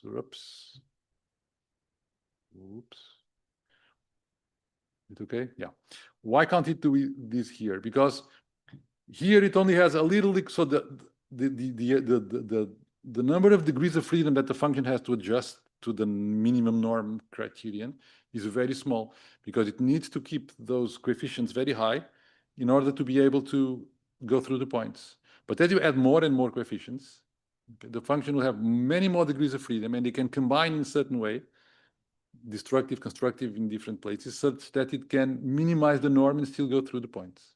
Okay, so this is the idea behind the double descent phenomenon. So this is a true example. This is true data from an experimental illustration. So this is with these functions, this sort of ReLU type of functions, doesn't matter what they are. This is mean squared error before the interpolating regime and after the interpolating regime. But very important to notice that what the problem that's being solved on this side is different from the problem that's being solved on this side. On this side, you're solving least squares. On this side, you're solving minimum norm solution. So you're forcing the function to go through exactly through the points, but have the minimum norm possible, which has a closed form solution. It's just this, okay? Okay, so the next thing I have, and we're going to stop in 30 seconds, would be the Bayesian view of ridge regression, which I'm going to skip. Probably you can read it. I just want to, if you do the full Bayesian view of these, which you can, because you know the likelihood, you know the prior, you know everything, you can get something which is very important, which is these uncertainty bars for the prediction. If you just do what we've been seeing up to now, which is just linear regression with fixed weights, and then you estimate the weights, and then you plot a function, the uncertainty that you have around the function that you estimate is essentially the noise variance, and it's fixed everywhere. But if you do it correctly, if you do it with the full Bayesian machinery, you can actually estimate these uncertainty, and the uncertainty depends on where you are. Of course, in this case, it's very intuitive because it says that close to the points that you observe, the uncertainty is not too high. As you get away from the points, the uncertainty increases. It's just this. And if you sample functions from the posterior, from the distribution of the weights, you get a lot of wiggle here, a lot of wiggle there. So that's why you have a lot of variance there, and not a lot of variance here near the point. So I'm going to skip the equations for this, and I'm also going to skip this in the interest of time, because we're going to go to the coffee break. Is that okay? Can we go to the coffee break now? We'll be back in half an hour. Okay. See you in a second. Okay.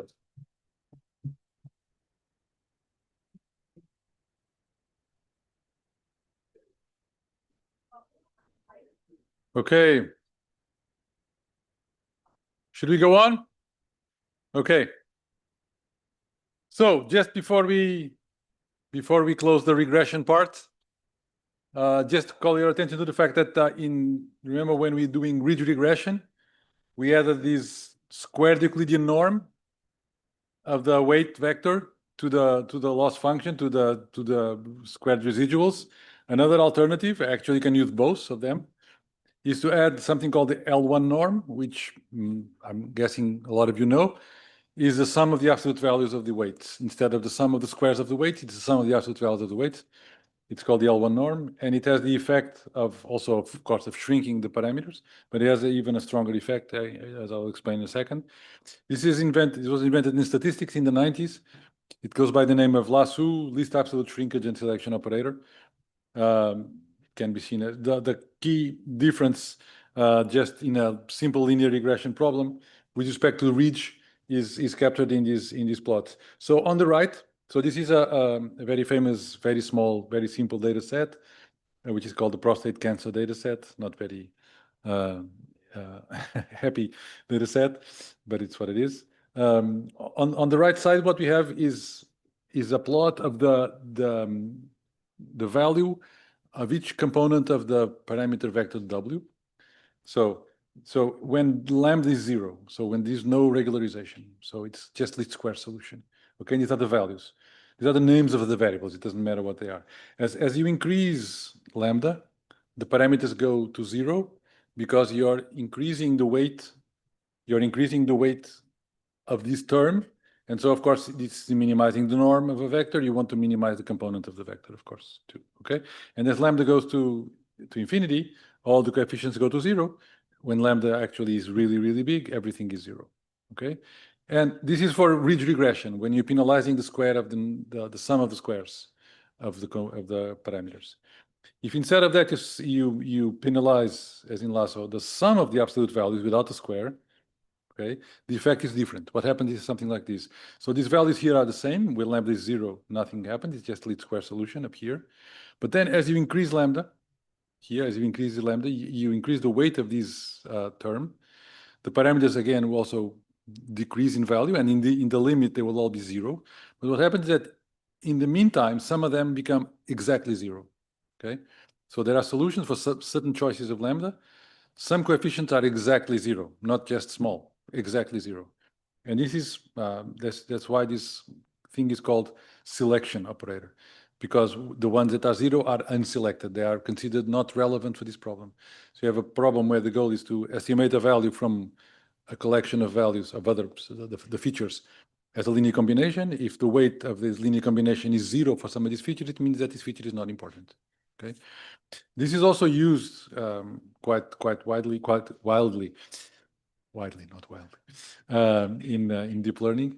Although the problem is more difficult to solve, because we know that in ridge regression, this is just a linear system. We can solve by analytical tools.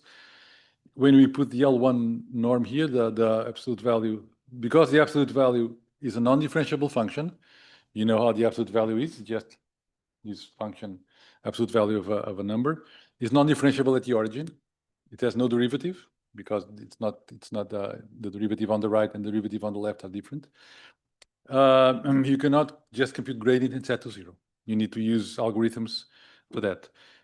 However, typically when you're doing deep learning and you're just doing gradient descent or stochastic gradient descent, you completely ignore this non-differentiability, just compute the gradient and use it. Okay, so it's not, you pretend that it's differentiable, but then you need to be careful in adapting the step size.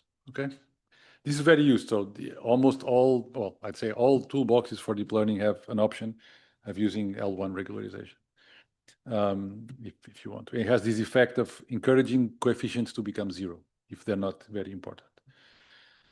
Okay, let's jump to classification. Okay, so this is the picture here is essentially the same as in regression. The goal is to obtain this box that takes in points x, which have p components, and produce an estimate, a guess of a class. Now it's not a number; it's a class. It's very important that this is a set. And as you know, in mathematics, sets have no order. So the order of these is irrelevant. That's what makes it a classification problem. It's maybe the core machine learning problem. The first thing you think of machine learning is learn a classifier. It's kind of the obvious machine learning problem. And again, we are in this setting where we have data, examples of objects and their class, images of dogs and cats, labeled dog, cat, or whatever. Let's look at the simplest of all cases, which is the binary case, where the output, the prediction is a binary prediction, say 0, 1 or 1, 2 or AB or whatever. Any set with two numbers, with two things is the same. So it doesn't matter what you call them.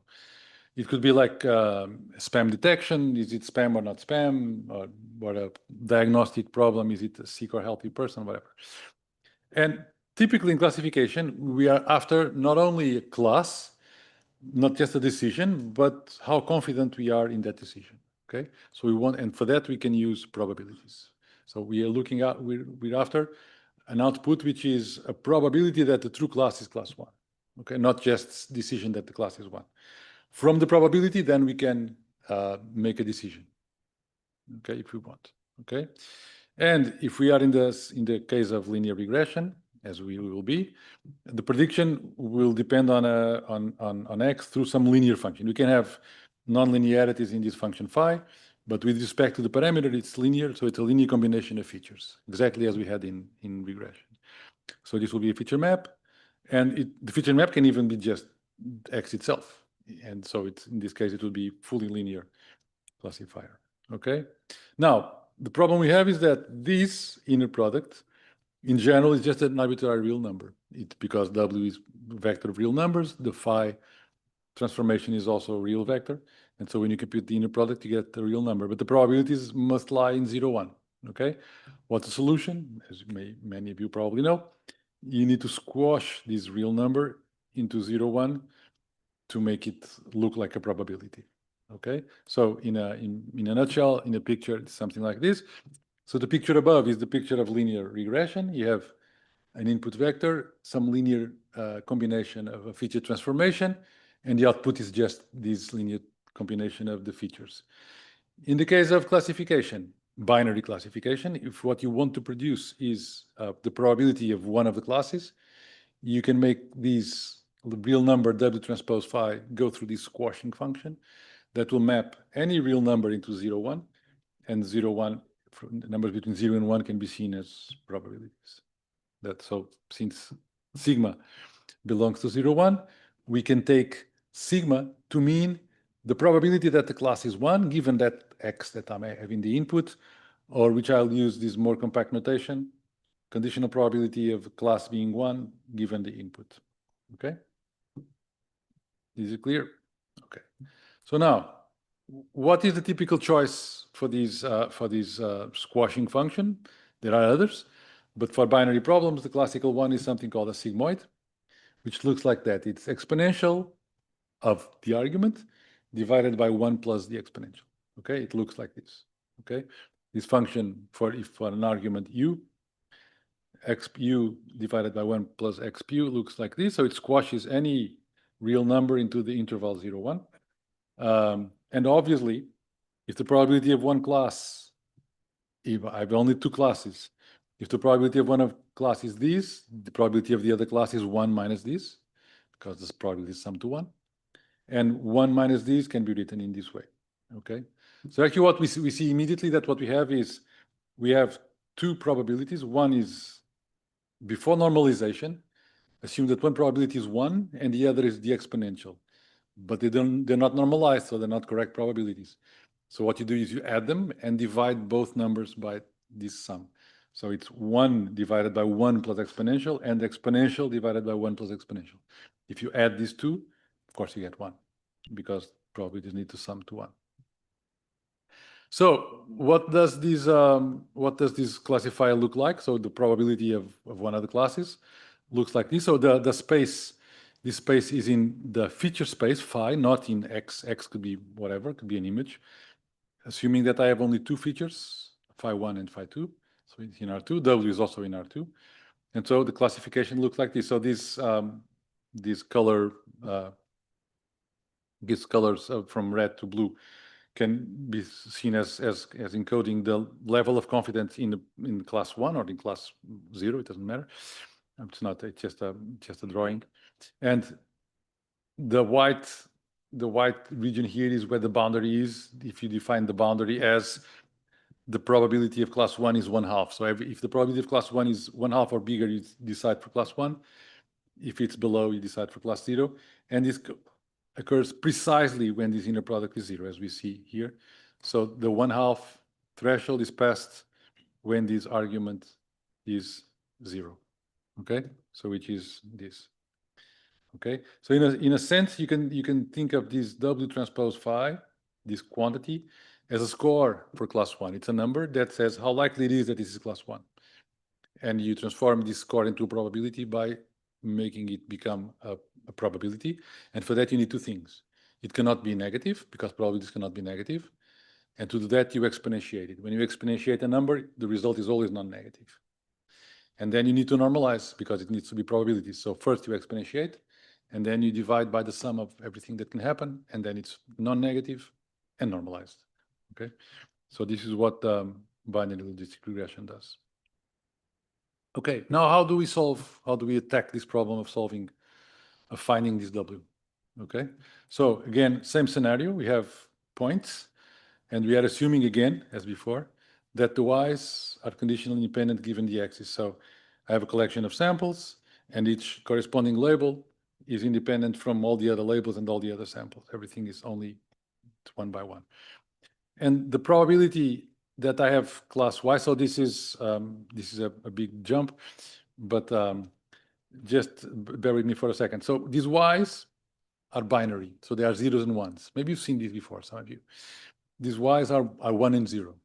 Okay, so if y is 1, you get the probability of class 1, which is here, what we already saw, right? The probability of class 1. It's this exponential divided by 1 plus exponential. If y is 1 raised to 1, any number raised to 1 is just a number, right? It doesn't change. But if y is 1, 1 minus y is 0. And this is the probability of the other class. The other class is class 0. Any number raised to 0 is 1, right?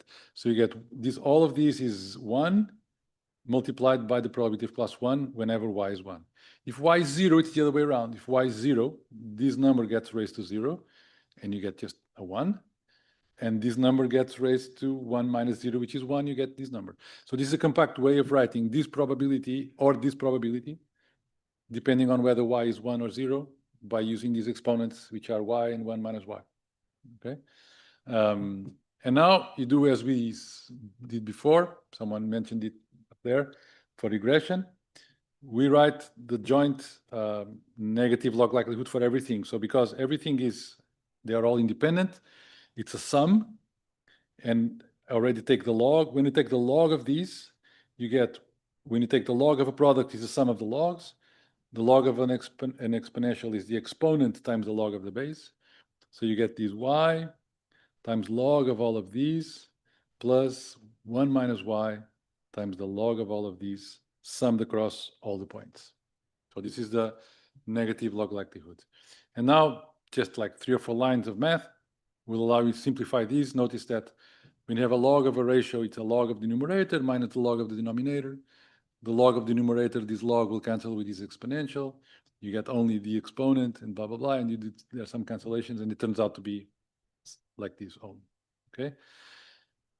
And now the maximum likelihood estimate, or which is obtained by minimizing these, which is maximizing the likelihood, is just amounts to solving this problem. And this thing is called the cross entropy loss, which if you've done any deep learning, you've seen it. Now, in this case, derived from this way. So it has no closed form, unfortunately. Unlike in the linear regression case, which has a very simple closed form, it's just inverting a matrix. Here we need optimization algorithms. This does not have a closed form. It needs to be solved numerically, always. Okay, but this function is smooth. I'm not going to show it, but it's smooth because it's like logs and exponentials and inner products. So there are no discontinuities. There's nothing strange. It's easy to show that it's convex. We'll see what this is. So it should not be too hard to optimize. What happens when we have more than two classes, not just a binary problem, 0, 1 or 1, 2, but multiple classes, k classes, okay? So what is done in this case is you give each class its own parameter, wy, and then you normalize, okay? So this inner product, so you have a new point, x. You compute the features, and now you compute the inner product with the parameters of each class, W1, W2, W3, and you get a collection of numbers. These numbers are just real numbers. Now you need to transform these into probabilities. How do you do that? First, exponentiate. When you exponentiate, these numbers become non-negative because exponentials are non-negative. But now you have a collection of non-negative numbers, but they're not normalized. So they're not probabilities. How do you make them probabilities? Divide by the sum. And so this is what this is doing here. It's just exponentiating. So notice that because I want to interpret this as a score that says how likely it is that this is a true class, I need to use a function that's monotonically increasing. So exponential is monotonically increasing. So bigger scores correspond to bigger probabilities. Okay? And then normalized. So this is known as softmax. Maybe you've seen it before. So for a given y, so softmax will it's exactly this. You have a vector of numbers. You compute the exponential of each of them and divide by the sum, and you get something which is called a softmax transformation. In this case, for the given y, it's just the y-th component of the softmax transformation. You're going to come back to this more in detail in a second.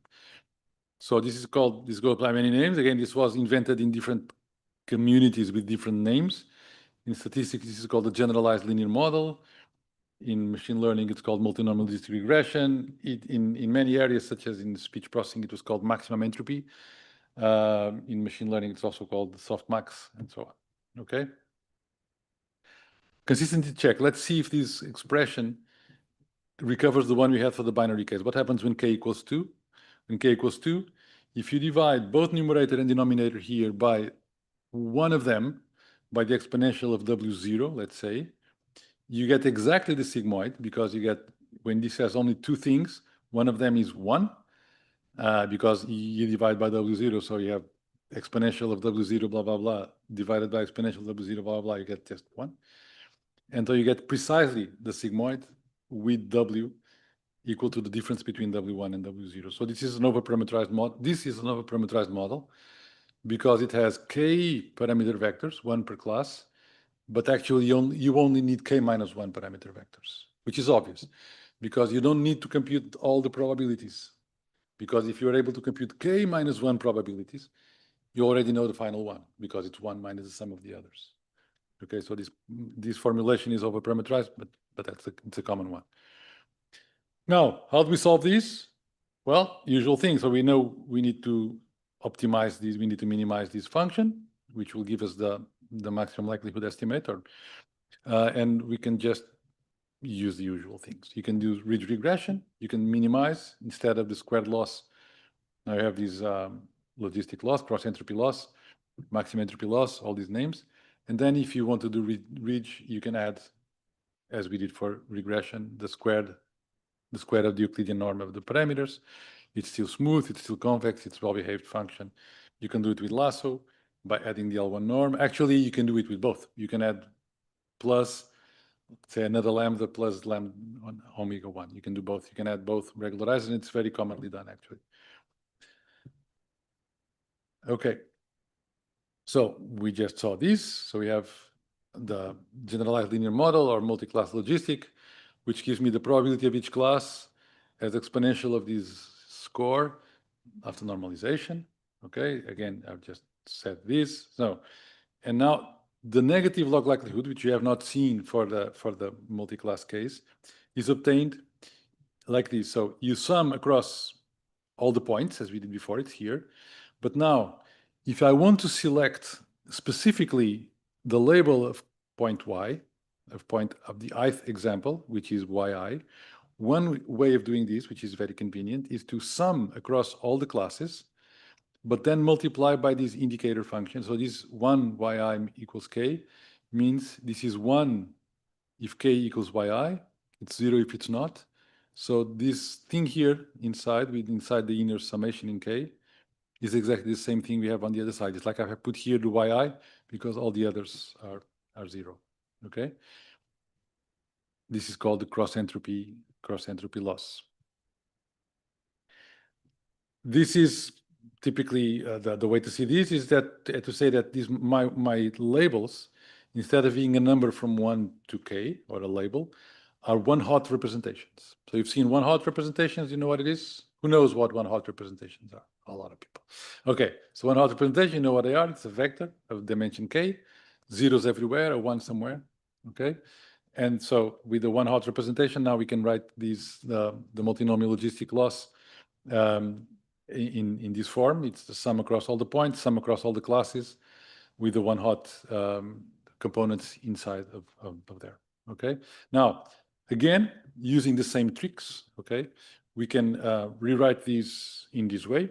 Okay, using again the fact that now we know how to write these. Remember, when we fy of k given xi and w is given by this form. Okay, it's this. When you plug these in there, okay, we can simplify it into this form, which looks like this. So it's a sum across all the points of the log of the normalization constant, which is the denominator of the logistic loss, minus this linear term. Okay, and now this one is very easy to interpret. What's going on? If xi is in class k, only yik is 1, all the other yi's are 0. Okay, and so to minimize this, because there's a minus sign, you're trying to maximize the inner product between that example and the corresponding parameter of class k. Okay, so what this loss function is trying to do is, for each point that is in class 7, it's trying to maximize the inner product of the point in that class with the parameter vector of class 7. So it tries to make parameter vector of class 7 as close as possible to the examples from class 7. Okay, so that they align well, they have high in products, they have high scores, thus high probabilities. Okay, so I'm going to skip this part. We could do, as we did, not skip, you can read these if you want. If you want to do a uncertainty quantification carefully, we don't actually just solve this optimization problem. We can actually do a Bayesian formulation, come up with the posterior distribution of the weights, and then we can compute a predictive distribution, which in the regression case allowed me to show you these error bars in the regression function. Here it's not easy to do that because none of these has closed form solution, not even the optimizer. But you can do it using using numerical tools and so on. And it's also possible to come up with these uncertainty bands. So this classification problem where you have examples from one class, examples from another class, and you have the uncertainty width of the classifier. So the classifier goes here, and it's more uncertain far away from the points. It's less uncertain close to the points, and so on. So it's also possible to do this. You can read that as a reference if you want, if you're interested in Bayesian classification. Okay. There's another view of these, which actually I could have started here. It's an alternative way of seeing it, which will connect actually to the lecture on transformers on Thursday by Andre, which is again looking at the problem from this perspective. So when you're doing classification, what you have is, say, this box that takes an input and computes some linear function, which is these, which we already saw in the, sorry for going back, it's horrible to go back, I know. It's this, right? It produces, in this case, just a number, but in just one number if I'm doing binary classification. If I'm doing k-class classification, I need to produce k numbers, okay? Here they are. I have k numbers, which are called the scores of each of the classes. So this is a score for class 1, a score for class 2, and so on, all the way down to a score for class K. This can be seen as how likely it is that the class is class 1, class 2. But these numbers are not normalized. They're not necessarily positive. They're just numbers. They result from some inner products or something, okay? And now I want to transform these numbers into probabilities, okay? What does that mean? Okay, so these numbers, these z's, this should be called etas. I don't know why they see this is typo. And I want these I want these probabilities. This is okay, this is wrong. This should be q's. Sorry, I need to correct this typo.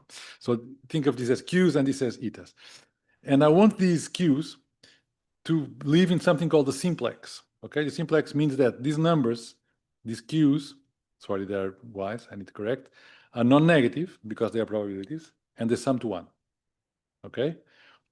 Question is, how do you map from an arbitrary vector in k dimensions to a vector which is a vector of probabilities, in satisfying the two following properties?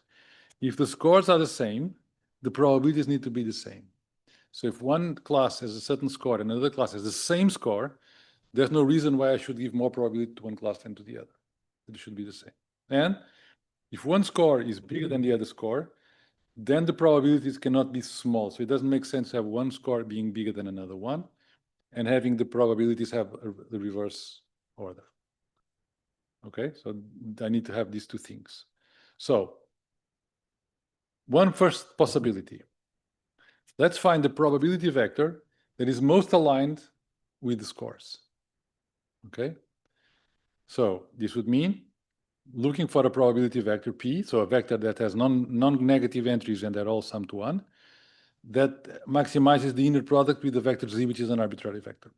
Okay, now this is, if you've studied linear optimization sometime in your past, you know that this solution is always in the vertex of the problem, which means that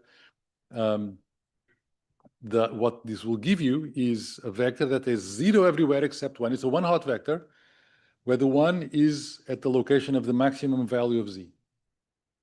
Okay, and if there are ties, if there are two classes that have the same score, it will have 1/2 in these two.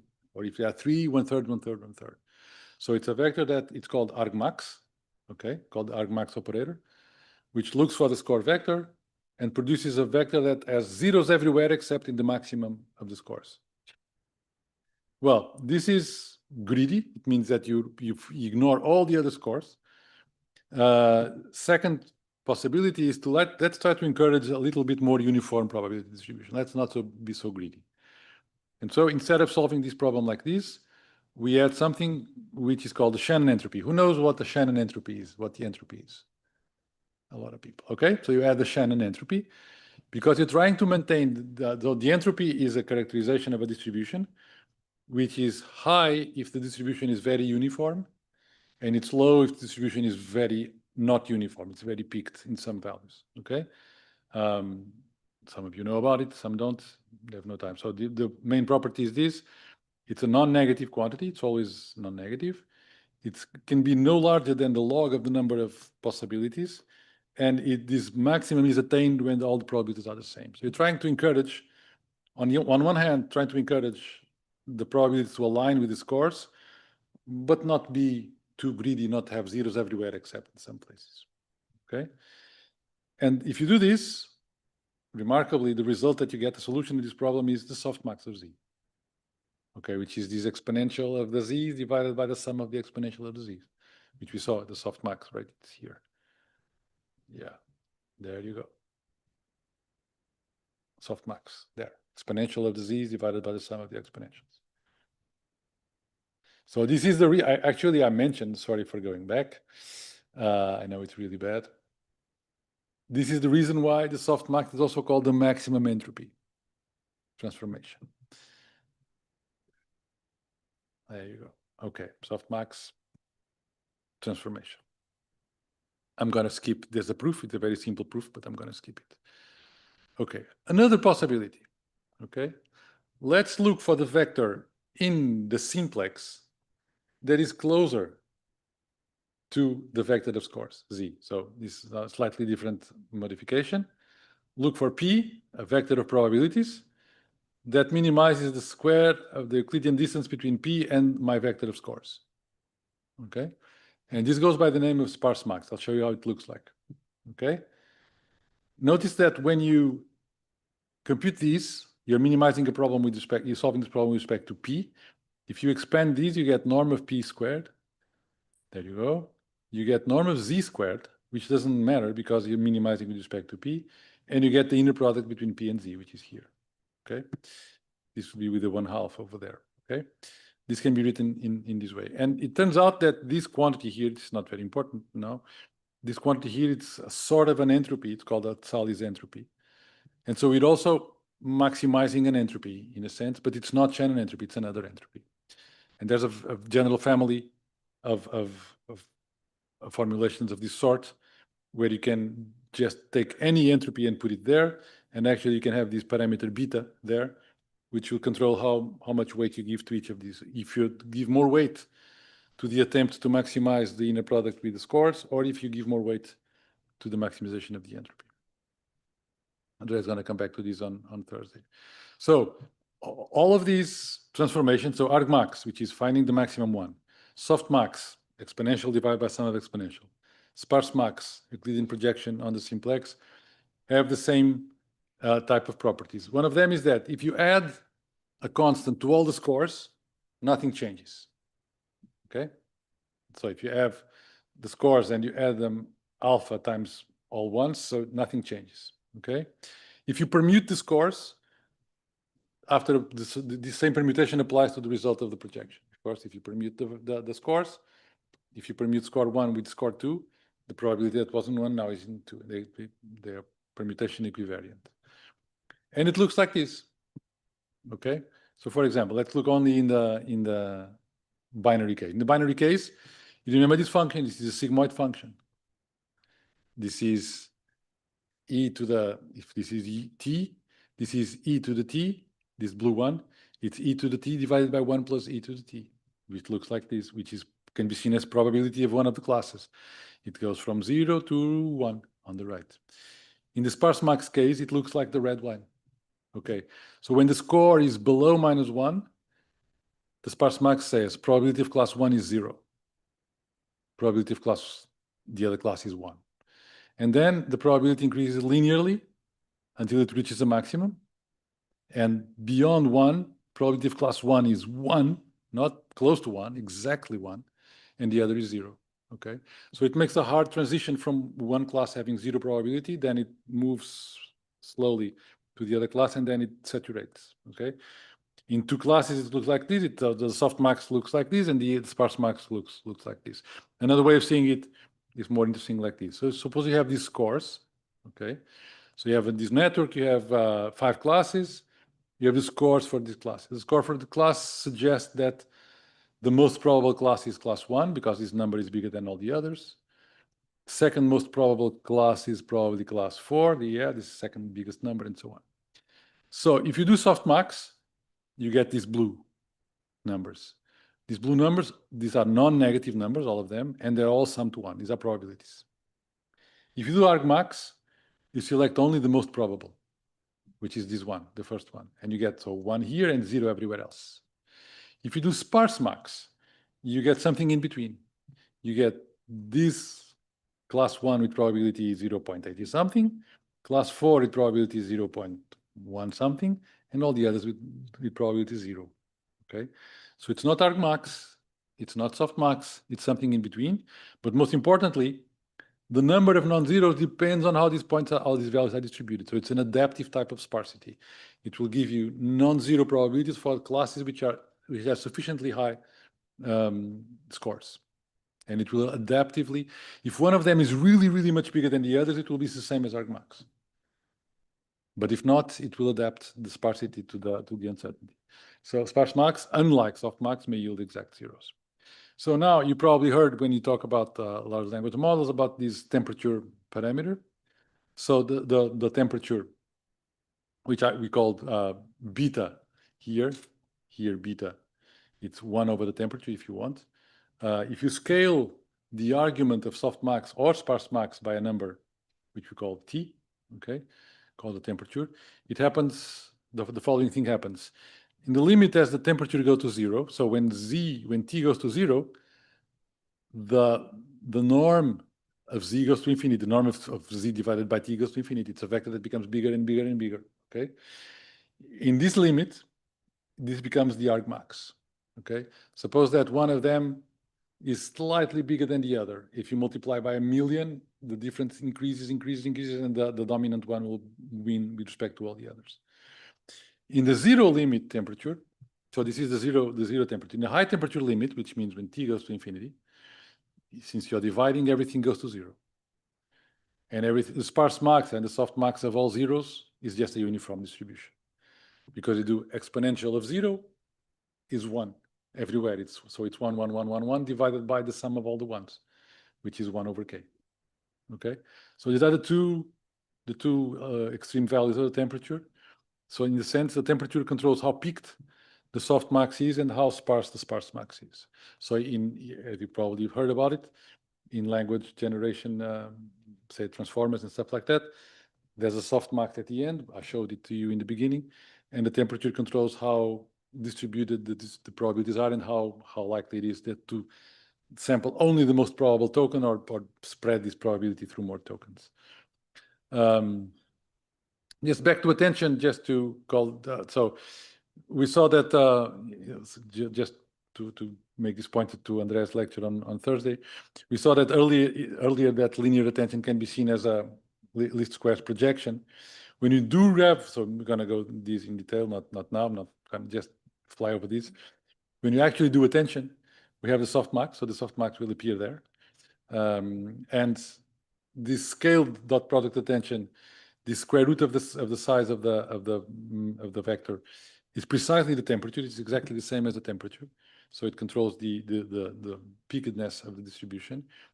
It's obvious that because of the softmax is a vector that sums to 1 and non-negative and sums to 1, it means that the output is a convex combination of the rows of V. So everything is the same.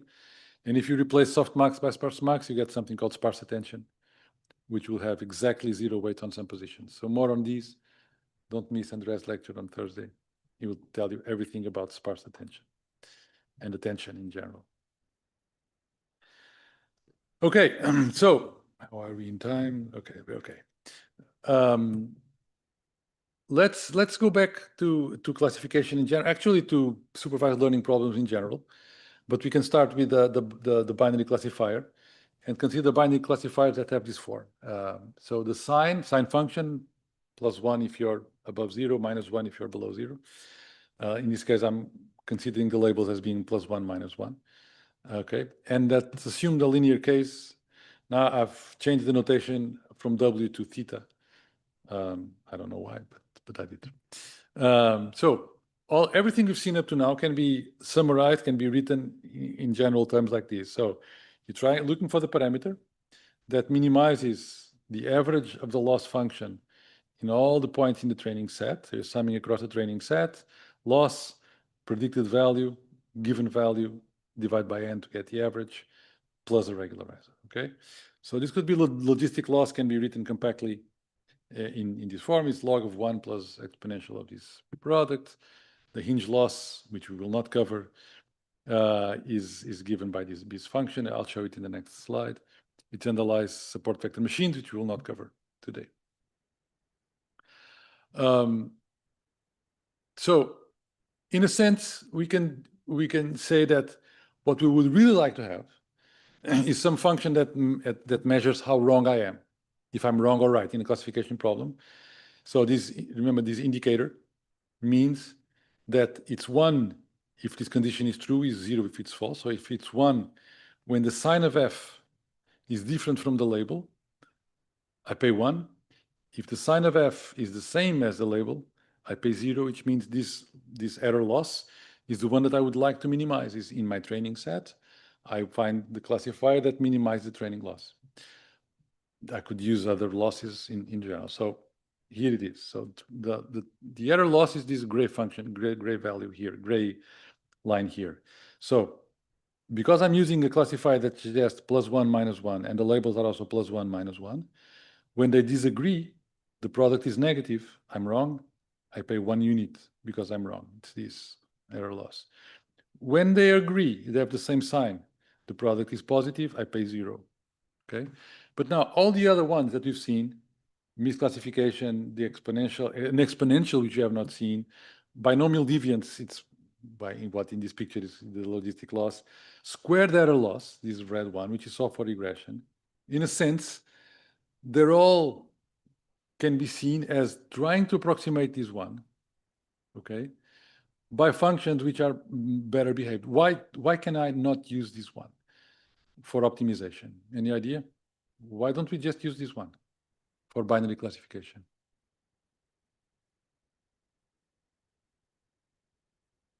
There's no gradient. It's very hard to optimize. Actually, it can be shown that even for a binary classification problem, solving this problem with this objective function is an NP-hard problem. You need to consider all possible combinations. These other functions are all continuous, convex. They have derivatives. We can do gradient descent on them. Okay, that's why we typically do not use the error loss. Okay. So let's continue looking at this function. So what is this function? This loss, which the average across the training set of the loss function, can be seen as the thing that I would really like to minimize, okay? Which is the expected value of the loss. Remember, we saw it in the beginning. If we knew the density, if we knew the joint distribution of the x's and the y's, then we would not need to have data. We could solve something called an optimal decision problem directly using this function, but we don't know it. So we cannot compute the expected value of the loss, which is called the risk or expected loss or risk. So what we have is, so we can look at these, as we already mentioned this, as a sample-based or empirical version of these. So it's an expectation that I cannot compute because I don't know the probabilities. So approximated by a sample version by taking all my points and averaging over them the value of the loss. Okay, that's what's written there. Of course, the risk cannot be computed because the joint distribution of x and y is unknown. Instead, we have training data and so on. And so all of these methods, logistic regression, SVMs, ridge regression, all of them can be seen as using surrogates for the error loss, because I cannot use the error loss because it's intractable, because the derivative is zero everywhere. And so I cannot do gradient descent, and I cannot solve it analytically. It's actually NP-hard. Okay, any questions? Comments? Nothing. Okay. That's good or bad, I don't know. Okay, finally, optimization. Optimization plays a central role in modern machine learning, very, very central role. Okay, so back to the same expression we had. So when we have a supervised learning problem formulated in these empirical risk minimizations, we have the empirical risk, which is the average of the loss across the training set. Maybe I have a regularizer. And so my goal is going to be to solve this optimization problem. Okay, and there's a lot of work on this. So at least maybe more than 1 million papers written on this. This could be the loss, could be, if we're doing linear regression, this could be quadratic loss, could be the logistic loss, could be the hinge loss for SVMs, could be the absolute error loss. Why not? Okay. Actually, a lot, there's, when I asked it, let me go back to the very, very beginning when I asked, why squared error loss? And so, yeah, because it assumes that the noise is quadratic, the noise is Gaussian. But some people say, no, no, no. The real reason why we use quadratic loss is because it's analytically tractable. The Gaussianity is just an excuse, but it makes the problem easy, okay? Because when you compute gradients or derivatives of squares, it's very simple, okay? So you can argue that, well, you have this Gaussian excuse, but in reality, we use squared because it's easy to deal with, okay? Well, you can see it as you want. Okay, so what do you mean? So we have an optimization problem. And let's call this function that we want to optimize, all of these, let's call it f, big F, okay? And you want to optimize it with respect to this parameter vector, theta, okay? What do you mean by minimizer? So a minimizer, obviously, is some location in the function that has a minimum value with respect to all other values. So there are different types of minimizers. Maybe you know something about this. So we have a global minimizer. If no other point has a lower value than this one, nowhere, anywhere, we can have just one or several, okay? So this is one global minimizer. This is infinitely many global minimizers because any point here is a minimizer. Or you can have very many local minimizers. So a local minimizer is a point that it's less than the points around it, but not necessarily less than all the others, okay? So in this example here, we have one global minimizer here and several local minimizers. So just a detail on the name.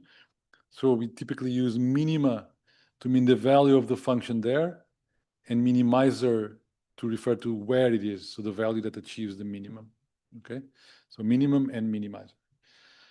So of course, global minimizers are also local, because they're also minima around this area, but local minimizers are not necessarily global, okay? It depends on whether they are or not. So for example, this one is global minimizer, and of course a local minimizer, but these other three are not global minimizers, although they are local minimizers. Convexity, another very fundamental property for optimization. Forget about the expressions, we can look at only at the plots. You see, yeah. So I say that a function is convex if when I take 2 points on the graph of the function and I join these points by a straight line, this line stays above the graph of the function. So this is what I call a convex function, like a cup, okay? This is a non-convex function, and this is a convex function, but not strictly convex. What does it mean to be strictly convex? It means that this line stays above the graph of the function, strictly above, without touching it, except at the two ends, okay? So this one is not strictly convex, this is strictly convex. You know about this? Everybody who knew about convexity? Oh, a lot of people. Good. So convexity implies local minima, implies that local minima are equal to local global minima, or local are global. It also implies a very important property, which is convex functions are necessarily continuous. You cannot have a discontinuous convex function, except in infinite dimensions, but that's no big deal. So if the function is differentiable, there are second-order conditions which say that a function is convex when I compute the Hessian. So the Hessian, as I guess many of you will know, is the matrix of all the partial derivatives, second-order partial derivatives of the function with respect to pairs of parameters. A function is convex if and only if the Hessian is positive semi-definite. It has no negative eigenvalues. And if the Hessian is strictly positive definite, implies that the function is convex, but not the other way around. Do you know the counterexample? Can you give me a function that's strictly convex, but such that the Hessian or second derivative is not positive in one dimension? So x squared is convex. What's the second derivative of x squared? First derivative of x squared, 2x. Second derivative, 2. So give me a function that is strictly convex, but that has 0 somewhere in the second derivative. X to the 4th, right? Good. X to the 4th, first derivative 4x to the 3rd, second derivative 12x squared. At x, it's 0. So it's flatter at the origin. So it is strictly convex, obviously, but there is a point where the second derivative is exactly 0. It's a classical. It's in all textbooks on convexity. So descent directions. If we want to minimize a function, I want to know in what direction to go. When I'm in some point, theta 0, I want to go down, okay? And going down, I want to see if there is some direction such that if I take a step of size alpha in that direction, I get a lower value than where I was. So if f is differentiable, I have a descent direction. If there is some direction which has an inner product with the gradient, that's negative. Remember that the gradient of a function is the direction of highest increase. So the negative of the gradient is the direction of highest decrease. Okay, if there is a direction in which I can decrease, this property will hold. Okay. Thus, if I have a differentiable function, if I have a local minimizer, it's guaranteed that the gradient is 0 because there will be no descent directions. Otherwise, it's not a minimizer. But reverse is not true. I can have gradient being equal to 0, but still not be a local minimizer. And the classical example is these saddle points, okay? The gradient there exactly at the middle of the saddle, the gradient is 0, because it's at the maximum in one direction, it's at the minimum in the other direction, so it's not at the minimum, it's at something called a saddle point. If you move in one direction, you go up, if you go in the other direction, you go down. But if f is convex, this cannot happen, because the Hessian of this function is not positive definite, okay?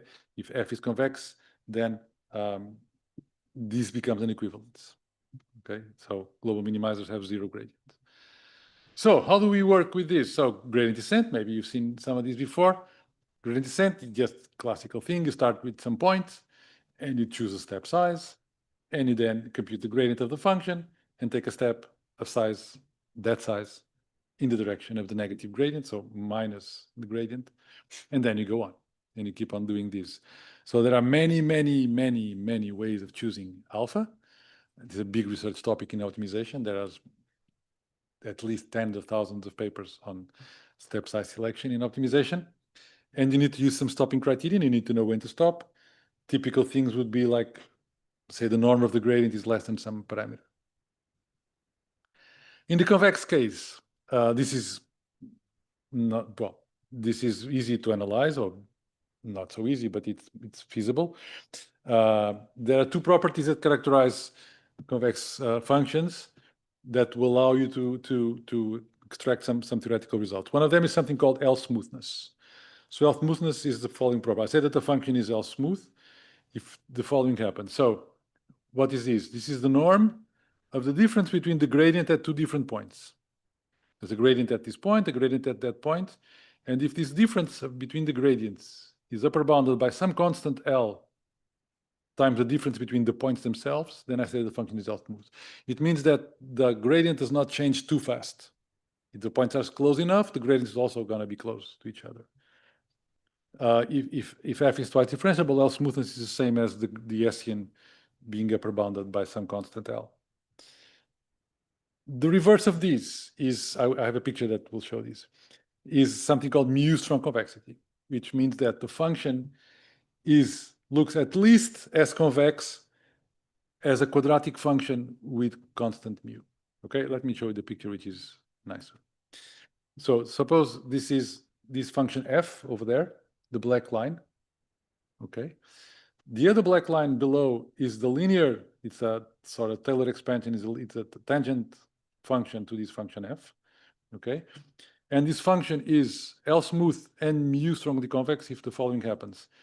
The function it bends up faster than a quadratic function with parameter mu, but not as fast as a quadratic function with parameter L. So it's that the sandwich, this function f, is sandwiched between two quadratic functions, and so it essentially what it says is that it behaves like a quadratic function. So there's a quadratic function which is more convex, and the quadratic function is less convex, and they're both quadratic. Okay. Let's keep this in mind. So I have these two parameters, mu and L. So L says how smooth it is. A mu tells how quadratic it is. Okay, how strongly it is. And there's a very important number that characterizes this function. It's called the condition number, which is L over mu. Okay, and the bigger K is, the more difficult the problem is. Okay, it's condition number. If L equals mu, the function is exactly quadratic. Okay, it's a quadratic function. It's the easiest case. Okay, so gradient descent, I'm going to skip I'm going to just mention the results very, very quickly. If you do a fixed step size of size 1 over L, you can show that the function value goes down in this way. It's k minus 1 divided by k raised to t. So because this number is less than 1, it goes down. This is called linear convergence. Okay, I'll show you plots in a second. If the function is not strongly convex, then the best you can do is 1 over t. Notice that this is a number less than 1 raised to t versus something divided by t. This goes to 0 much, much, much faster than this. Okay? Like this. Okay? So this is log plot. This is linear convergence, which is when you have if the function is strongly convex, it goes down really, really fast, gradient descent. If not, if the function is not strongly convex, the best you can do is sublinear, which looks like this. Okay? There's even much faster algorithms called quadratic or superlinear, but this cannot be, so that's, if you've studied these, you kind of have like Newton methods and second order methods which can achieve these kind of rates, but they're not achievable using only gradient methods. Okay, so just the final comment here, optimization is central to machine learning. It is a huge field. Probably the most cited paper ever in machine learning is an optimization paper, which I'll show you in a second. Okay, stochastic gradient descent. This is the workhorse of modern machine learning. Okay, so remember that our goal is to minimize this function, which is an average across all the data points of loss functions, maybe with some regularizer. Let's ignore it for now. Okay, and if you have a very large n, just computing this function or the gradient of the function is very expensive because you need to sum across all the points. If you have 10 million points, every time you need to compute the gradient step, you need to compute 10 million gradients, okay, which is very, very expensive. So what is stochastic gradient descent? I'm sure many of you know. Start somewhere, okay, and now you iterate, and at each iteration, you choose a point, maybe at random, in the stochastic case at random, choose a step size, and then you take a step of that size in the direction of the negative gradient, but only of one of the terms of this function, not of all the function, but only one of them, okay? Which is the gradient of the loss, only on the loss computed for that example, for that sample in the training set, okay? I think everybody, the first time you see this is really stupid. This is a very bad idea because I have this huge average of 10 million points. I need to go down in this function. How can I go down if I just look at one at a time? It looks like it's impossible. It doesn't make sense. Let me show you two motivating examples. Maybe you've seen it before, maybe not. The first one is the best known, probably, is computing a mean. So you have to compute the mean. Have you seen this example? Computing a mean. You want to compute a mean of a collection of numbers. Okay? 1 over n, sum of the number, or vectors, it doesn't matter. Okay? It is well known that the mean of a collection of numbers is a solution to this optimization problem. You take, so you have, suppose these black dots, the blue dots are the numbers, these xi's. And I want to find their mean. By mean, I mean sum them all and divide by n. Okay? It's easy to show that this mean is the minimizer of this problem, which is sum across all the points, the difference between the mean and all the and each of the points squared. Okay, which is shown here. So if you minimize the sum of all these parabolas, the solution to the minimization of the sum of all these parabolas is this point, which is the mean of the points. Okay, look, this looks exactly like these, right? Sum of losses across points. Sum of losses. The loss in this case is just squared. Let's compute the gradient. Okay, so each of these functions is these. The gradient of the square of the difference is just the difference itself. There's a 1/2 to cancel out the 2. So the gradient of this loss is theta minus xi. Right? Are you with me? Okay. So now it started at point 0, and now you're going to sweep all the points and you do the following. At each iteration, you take one of the points, the next point, use a step size 1 over t. So the step size is going down, 1 over t. And you take a step of size alpha t, which is 1 over t, in the direction of the negative gradient. So you take the previous theta, you compute the gradient, which is there, theta minus xt here, and you multiply by the step size, which is 1 over t. Okay? Now, because theta t minus 1 is there and there, this can be written as t minus 1 divided by t times theta t minus 1 plus 1 over t minus cancel with this minus 1 over t xi. What is this doing? Notice that t minus 1, theta t minus 1, what is theta t minus 1? Theta t minus 1 is the mean of the points from 1 to t minus 1. When you multiply by t minus 1, instead of the mean, you get the sum of the points because you unnormalized the mean. So now once you unnormalize the mean, you add the new point, and now you divide everything by t. So you're computing a mean of points. You are in 0.7. You have the mean at 0.7. If instead of the mean of the first 7 points, you want the sum of the first 7 points, you multiply the mean by 7, and you get the sum.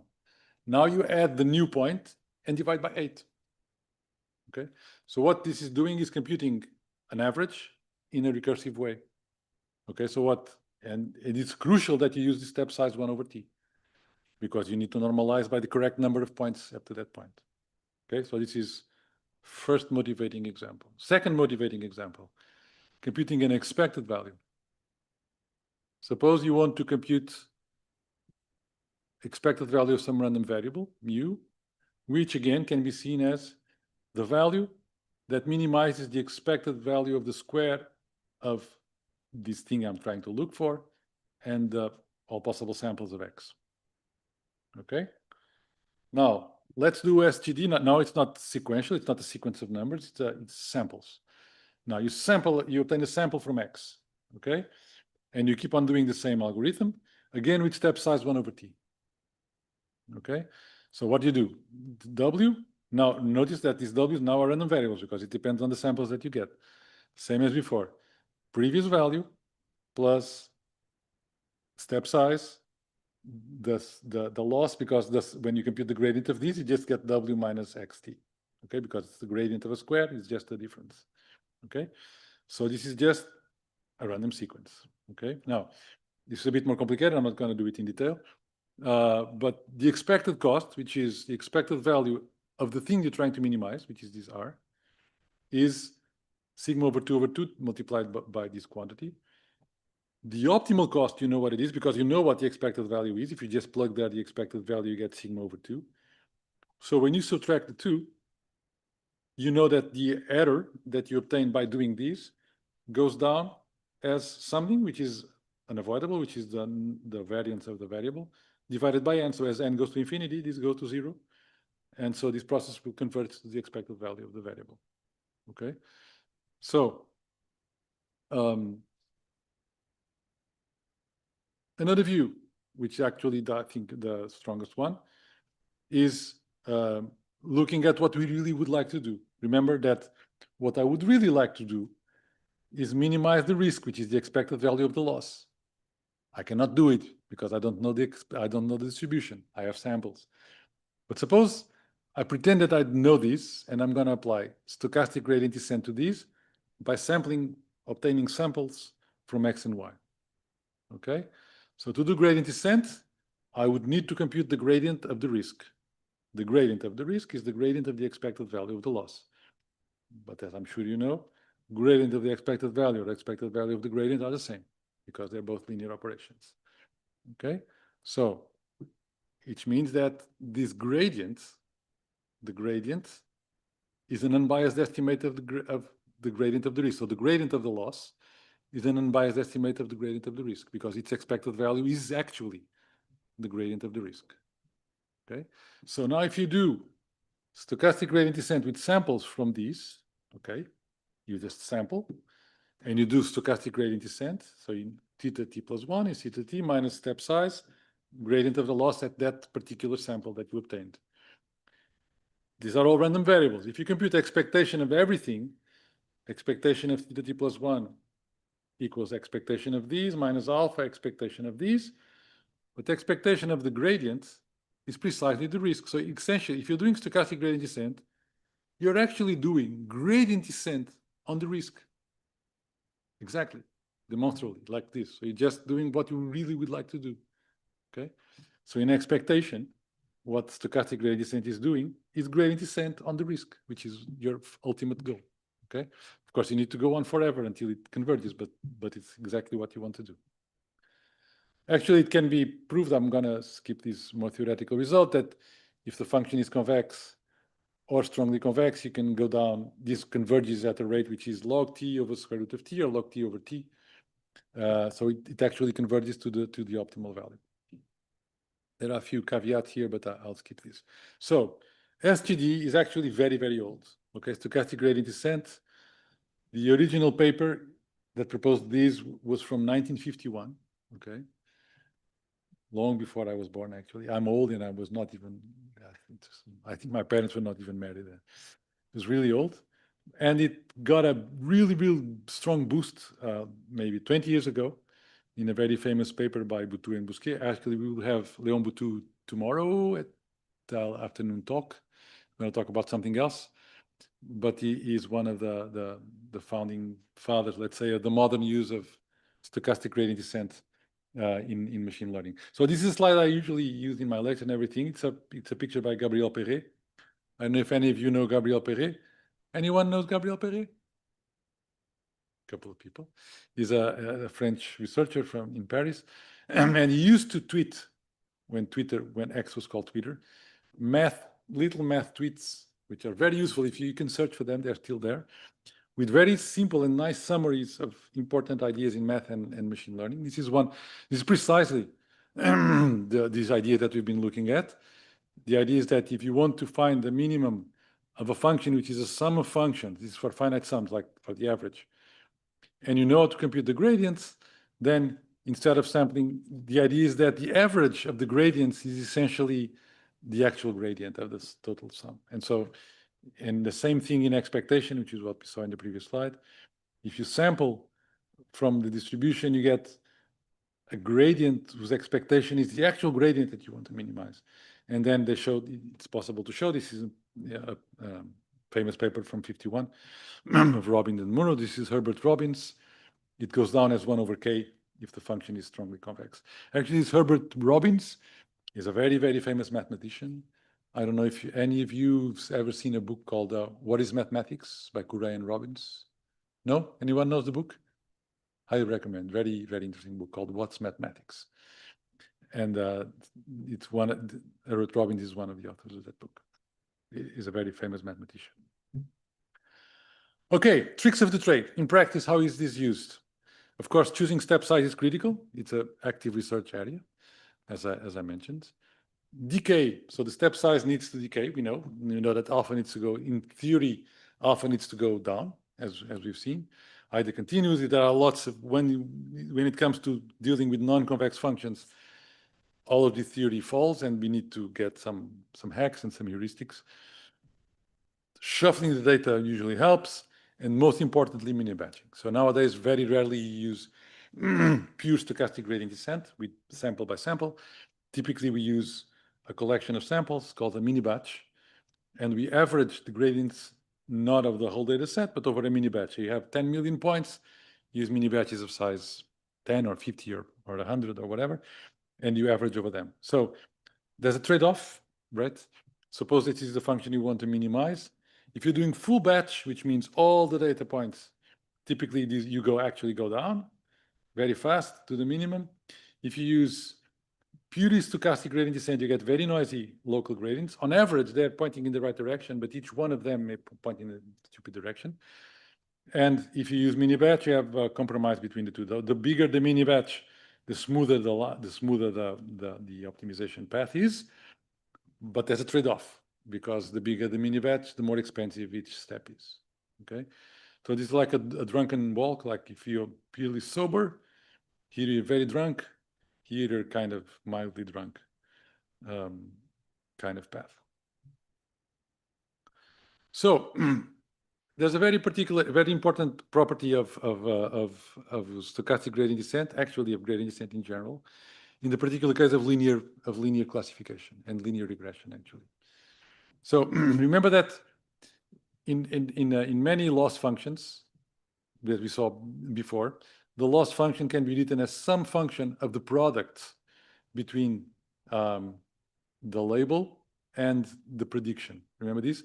We had like sine or logistic or exponential or hinge or one of those applied to this thing which is called the margin. Okay, remember this? My prediction would be something like, if this is positive and this is positive, then the loss is 0 or small. If this is positive and this is negative or vice versa, then the loss is high. Okay, something like this. It could be the hinge loss, logistic loss, squared loss. All of these can be written in this way. Now, suppose we're going to do gradient descent or stochastic gradient descent. It doesn't really matter. When you compute the gradient of each of these with respect to theta, following thing happens. So this is a composite function. There's a linear function inside, and then there's a nonlinear function outside, which is one of these. So to compute the gradient, how do? You compute the gradient of these at the value of the argument times the gradient of the argument. That's how you compute the gradient of a composite function, right?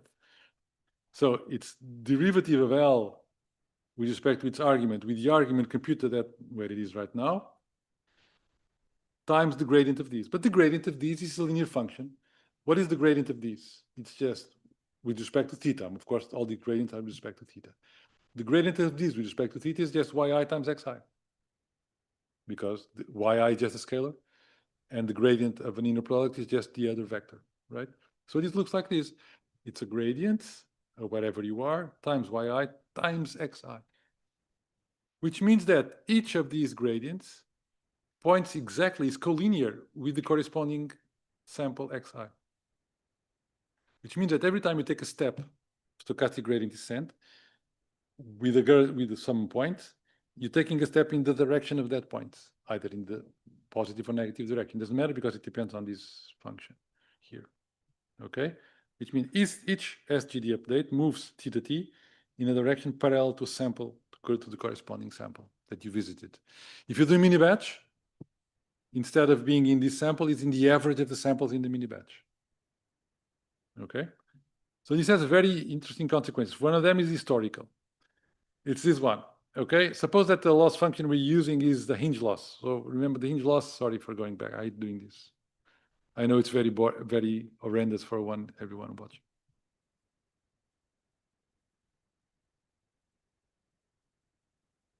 Hinge loss is the green one. It's this one. Straight line up to tau or 1 and then 0 from this point on, okay? Is the one that underlies support vector machines. Okay, oh, hinge loss, okay?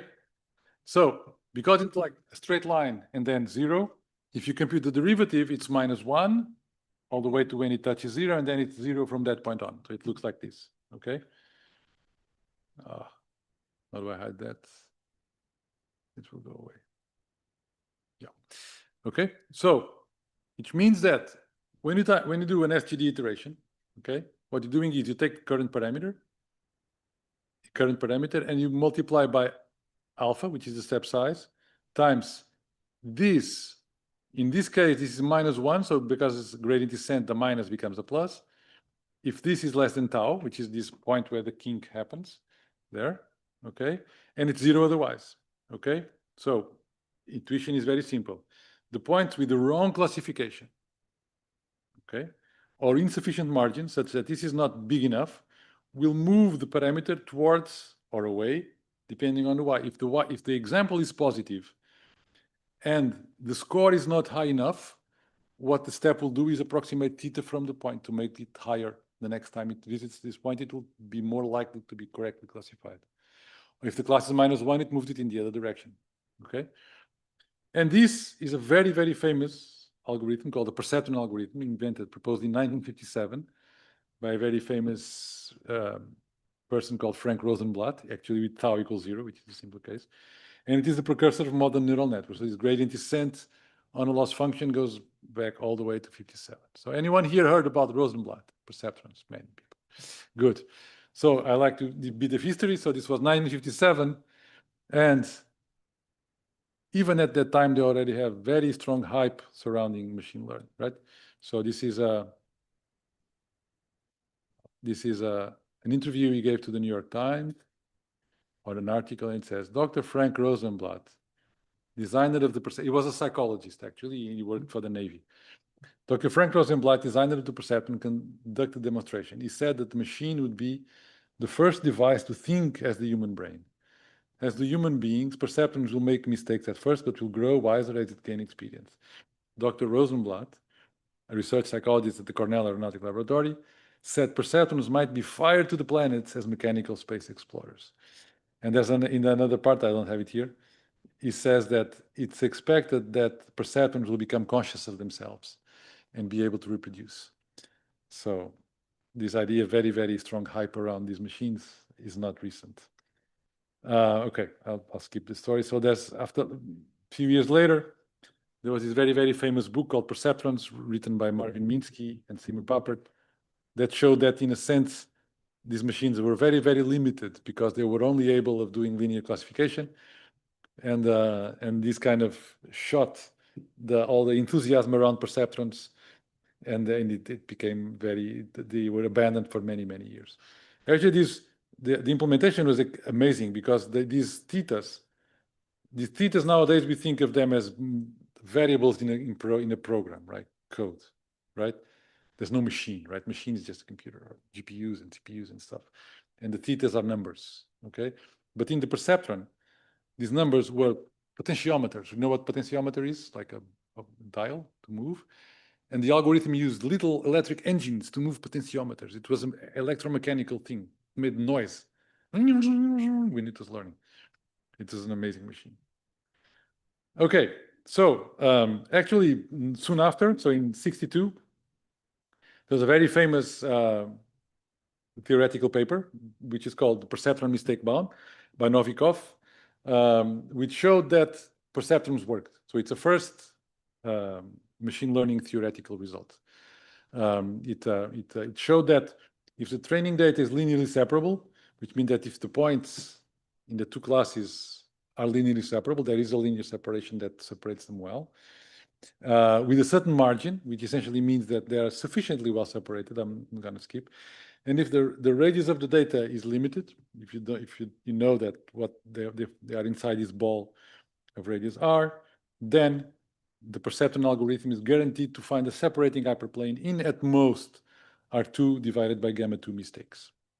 Okay, so it makes sense because gamma 2, if gamma is small, it means that the points are not very clearly separable. The clouds are close to each other. It takes a while. It takes long to find the boundary.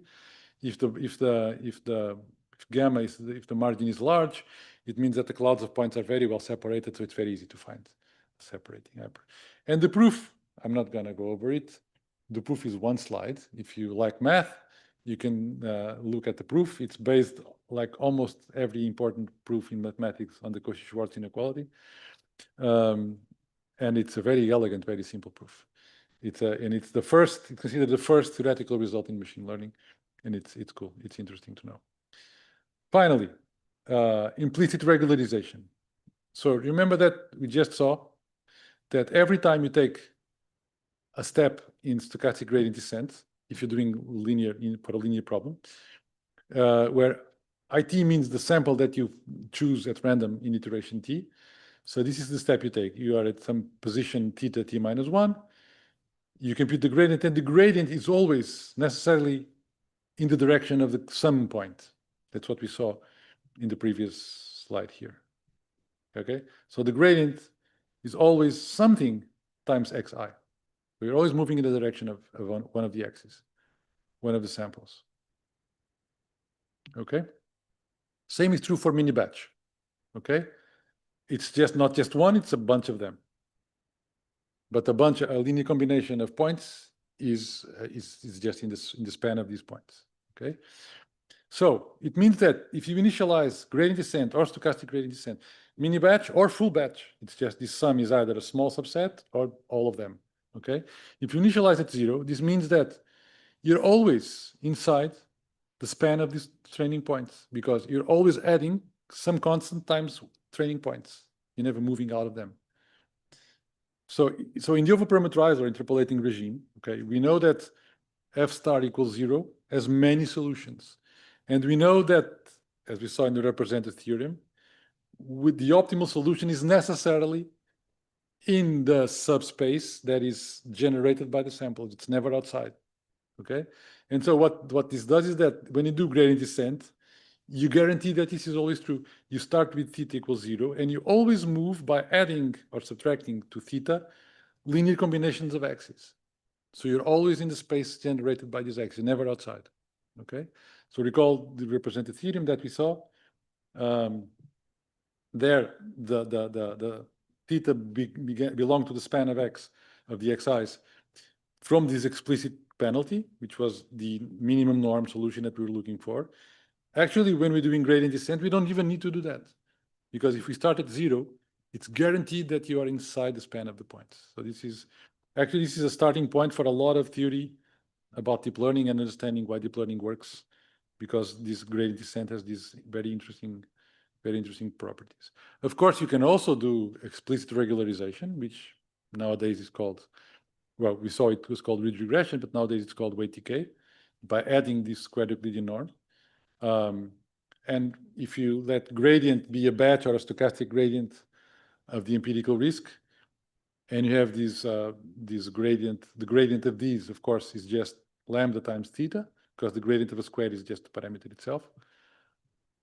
And now if you add, if this is the gradient of these, the gradient of the sum is the sum of the gradients, you just have this new version, which is theta t minus 1 step size gradient of all of these.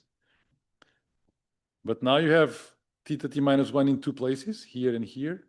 So this is 1 minus lambda times alpha theta t minus 1 minus the gradient of the loss. And as long as alpha and lambda are small enough, this quantity here is less than 1. So what this does is, if you use these and you do gradient descent, the resulting algorithm looks like this. Take your current parameter estimate, shrink it by a bit, and then do the gradient descent step. Okay, this shrink it by a bit means multiplying by 1 minus something. This would be like 0.99 or something, because the product of these two is something like 0.01 or 0. Something. Okay, so this is a 0.9, 0.99, depends on the choice of the parameters. So theta t minus 1 is shrunk or decayed before being updated. This is why it's called weight decay. Another very important trick is momentum. Okay, so momentum is this other part here. Okay, so gradient descent without momentum is this thing here, wherever you are, minus step size times the gradient. And momentum says, also consider moving in the same direction from which you were coming. Okay, it's like the point that's traveling in the parameter space has mass and inertia. That's why it's called momentum. And it wants to keep on going in the same direction that it was coming from. Okay, so this is a very easy, nice picture. I usually project these on the board and go there with the pen, but here I cannot do that.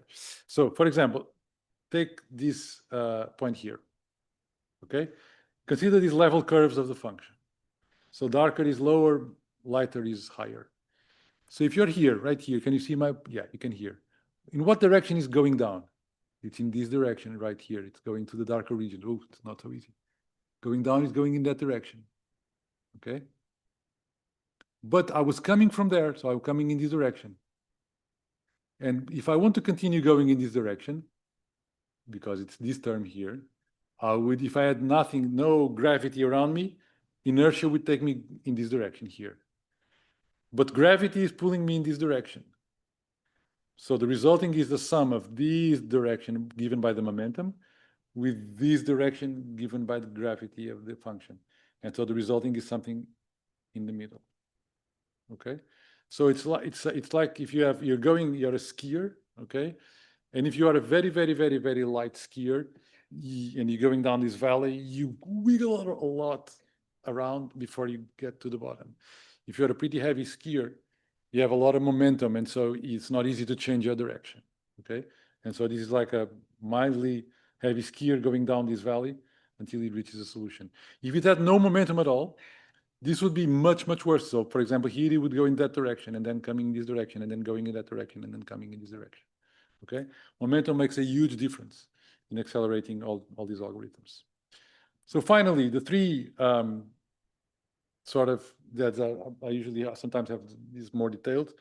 So all the modern techniques, namely Adam, okay? You've probably used, who has used Adam? Yeah, everyone, a lot of people. So Adam, the key idea behind Adam is that you're gonna do a separate step size per component of theta. It's not one step size for all the components. Each component has its own step size. So the step size is no longer just a number. It's a vector of numbers, one per component. If you have 1,000,000 parameters, you have 1,000,000 step sizes, one per component. And the step size looks like this. It's like some fixed number divided by the square root of some quantity, okay, which is trying to adjust. So it depends on J. J is the component, T is the iteration time. Gradient is the gradient computed at wherever you are right now. Okay, and so there's this family of methods. Historically, first it was Adagrad, then RMS prop, which was proposed. This was never published, actually. It was described by Jeffrey Hinton in a lecture, and it's known from that lecture. No one never wrote a paper on this. It's just known. So the gradient, the idea is that you should accumulate values of the gradient, because if the gradient is very large in several consecutive steps, it means that you're going down too fast, and you should slow down a little bit in that direction. And you do that by accumulating squares of gradients and then making the step size inversely proportional to that. Okay. The problem is with this is that the step size vanishes because you're always adding positive step or non-negative step.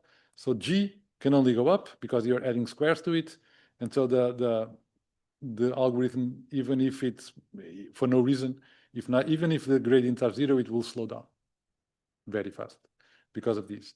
Then Hinton suggests, no, let's do something clever. Let's multiply this gamma by a constant. Let's do this convex combination of the previous G with the square. And because of this, even when the G's are zero, when the little g's, the gradients are zero, the fact that we have this constant here, which is something like 0.9, will make G not necessarily increase, and so it's no longer true that the step size is going to go to zero. Okay, and finally, Adam is a combination of all of these. It's a combination of RMS prop with momentum, with a couple of other tricks, and it's also bias correction and so on. And this is probably, I think it is, the paper that proposed Adam is probably the most cited paper in machine learning. It has 250,000 citations in 10 years, and it's the de facto standard in most optimization. Okay, now at the end, I always have this, should we bother with convex optimization in 2026 when all the deep networks are very, very strongly non-convex? Objection, deep learning objectives are severely non-convex, almost nothing above applies. That's true, okay? But the algorithms are the same. There were no algorithms designed for non-convex optimization. There are, but they're not used in machine learning at all. So all SGD, momentum, Adam, all the analysis is based on convex ideas, and they still use the applied intent. There's no such thing as a non-convex optimizer being used in machine learning. The practice inherits from the theory. All of these ideas, step size decay, averaging, momentum, preconditioning, which you haven't mentioned, they were all born in the convex setting, and they're still standard stuff like layer normalization and all this stuff. They have their justification from inside convex optimization. The last layer is convex, as we saw, is the softmax, linear bus softmax. So in that case, we're actually doing what all of these says we should do. And it's also good to know this theory of convex optimization, because when things fail, typically we can find the reason in some assumption that's broken, that's not valid. It's not smooth. It's that maybe the gradients are too large. Maybe there's poor conditioning. So a lot of tricks in deep learning come from these observations from inside convex analysis. And finally, the implicit regularization that we saw in gradient descent and stochastic gradient methods provide insight on why deep learning works. And there's a lot of work on this. Okay, this brings us to the end, not too late. Recommended books or reading. So it depends on what you like and what your taste is and what your interests are. So the first one is currently my favorite book in machine learning. It's an excellent, amazing book by Maurice Hart and Ben Recht. It's freely available online. They're all freely available online, all of them, legally. The other one is by Francis Bach. The second one is by far the most theoretical and most difficult. The other one is very, very, very big. It's Kevin Murphy's. So the second edition of Kevin Murphy's very famous book. Now it's probabilistic machine learning from 3 years ago. And this other one is very good too, by Andreas Krauss and Johannes Hubota from 2025. It's more recent. It's also pretty light. This is a very nice book too. They're all very good, different types of books, but they're all good to have, and they're free and available, so you can have them all. Okay, thank you, and I'm glad to take questions either now or I'll be around the whole week. Thank you.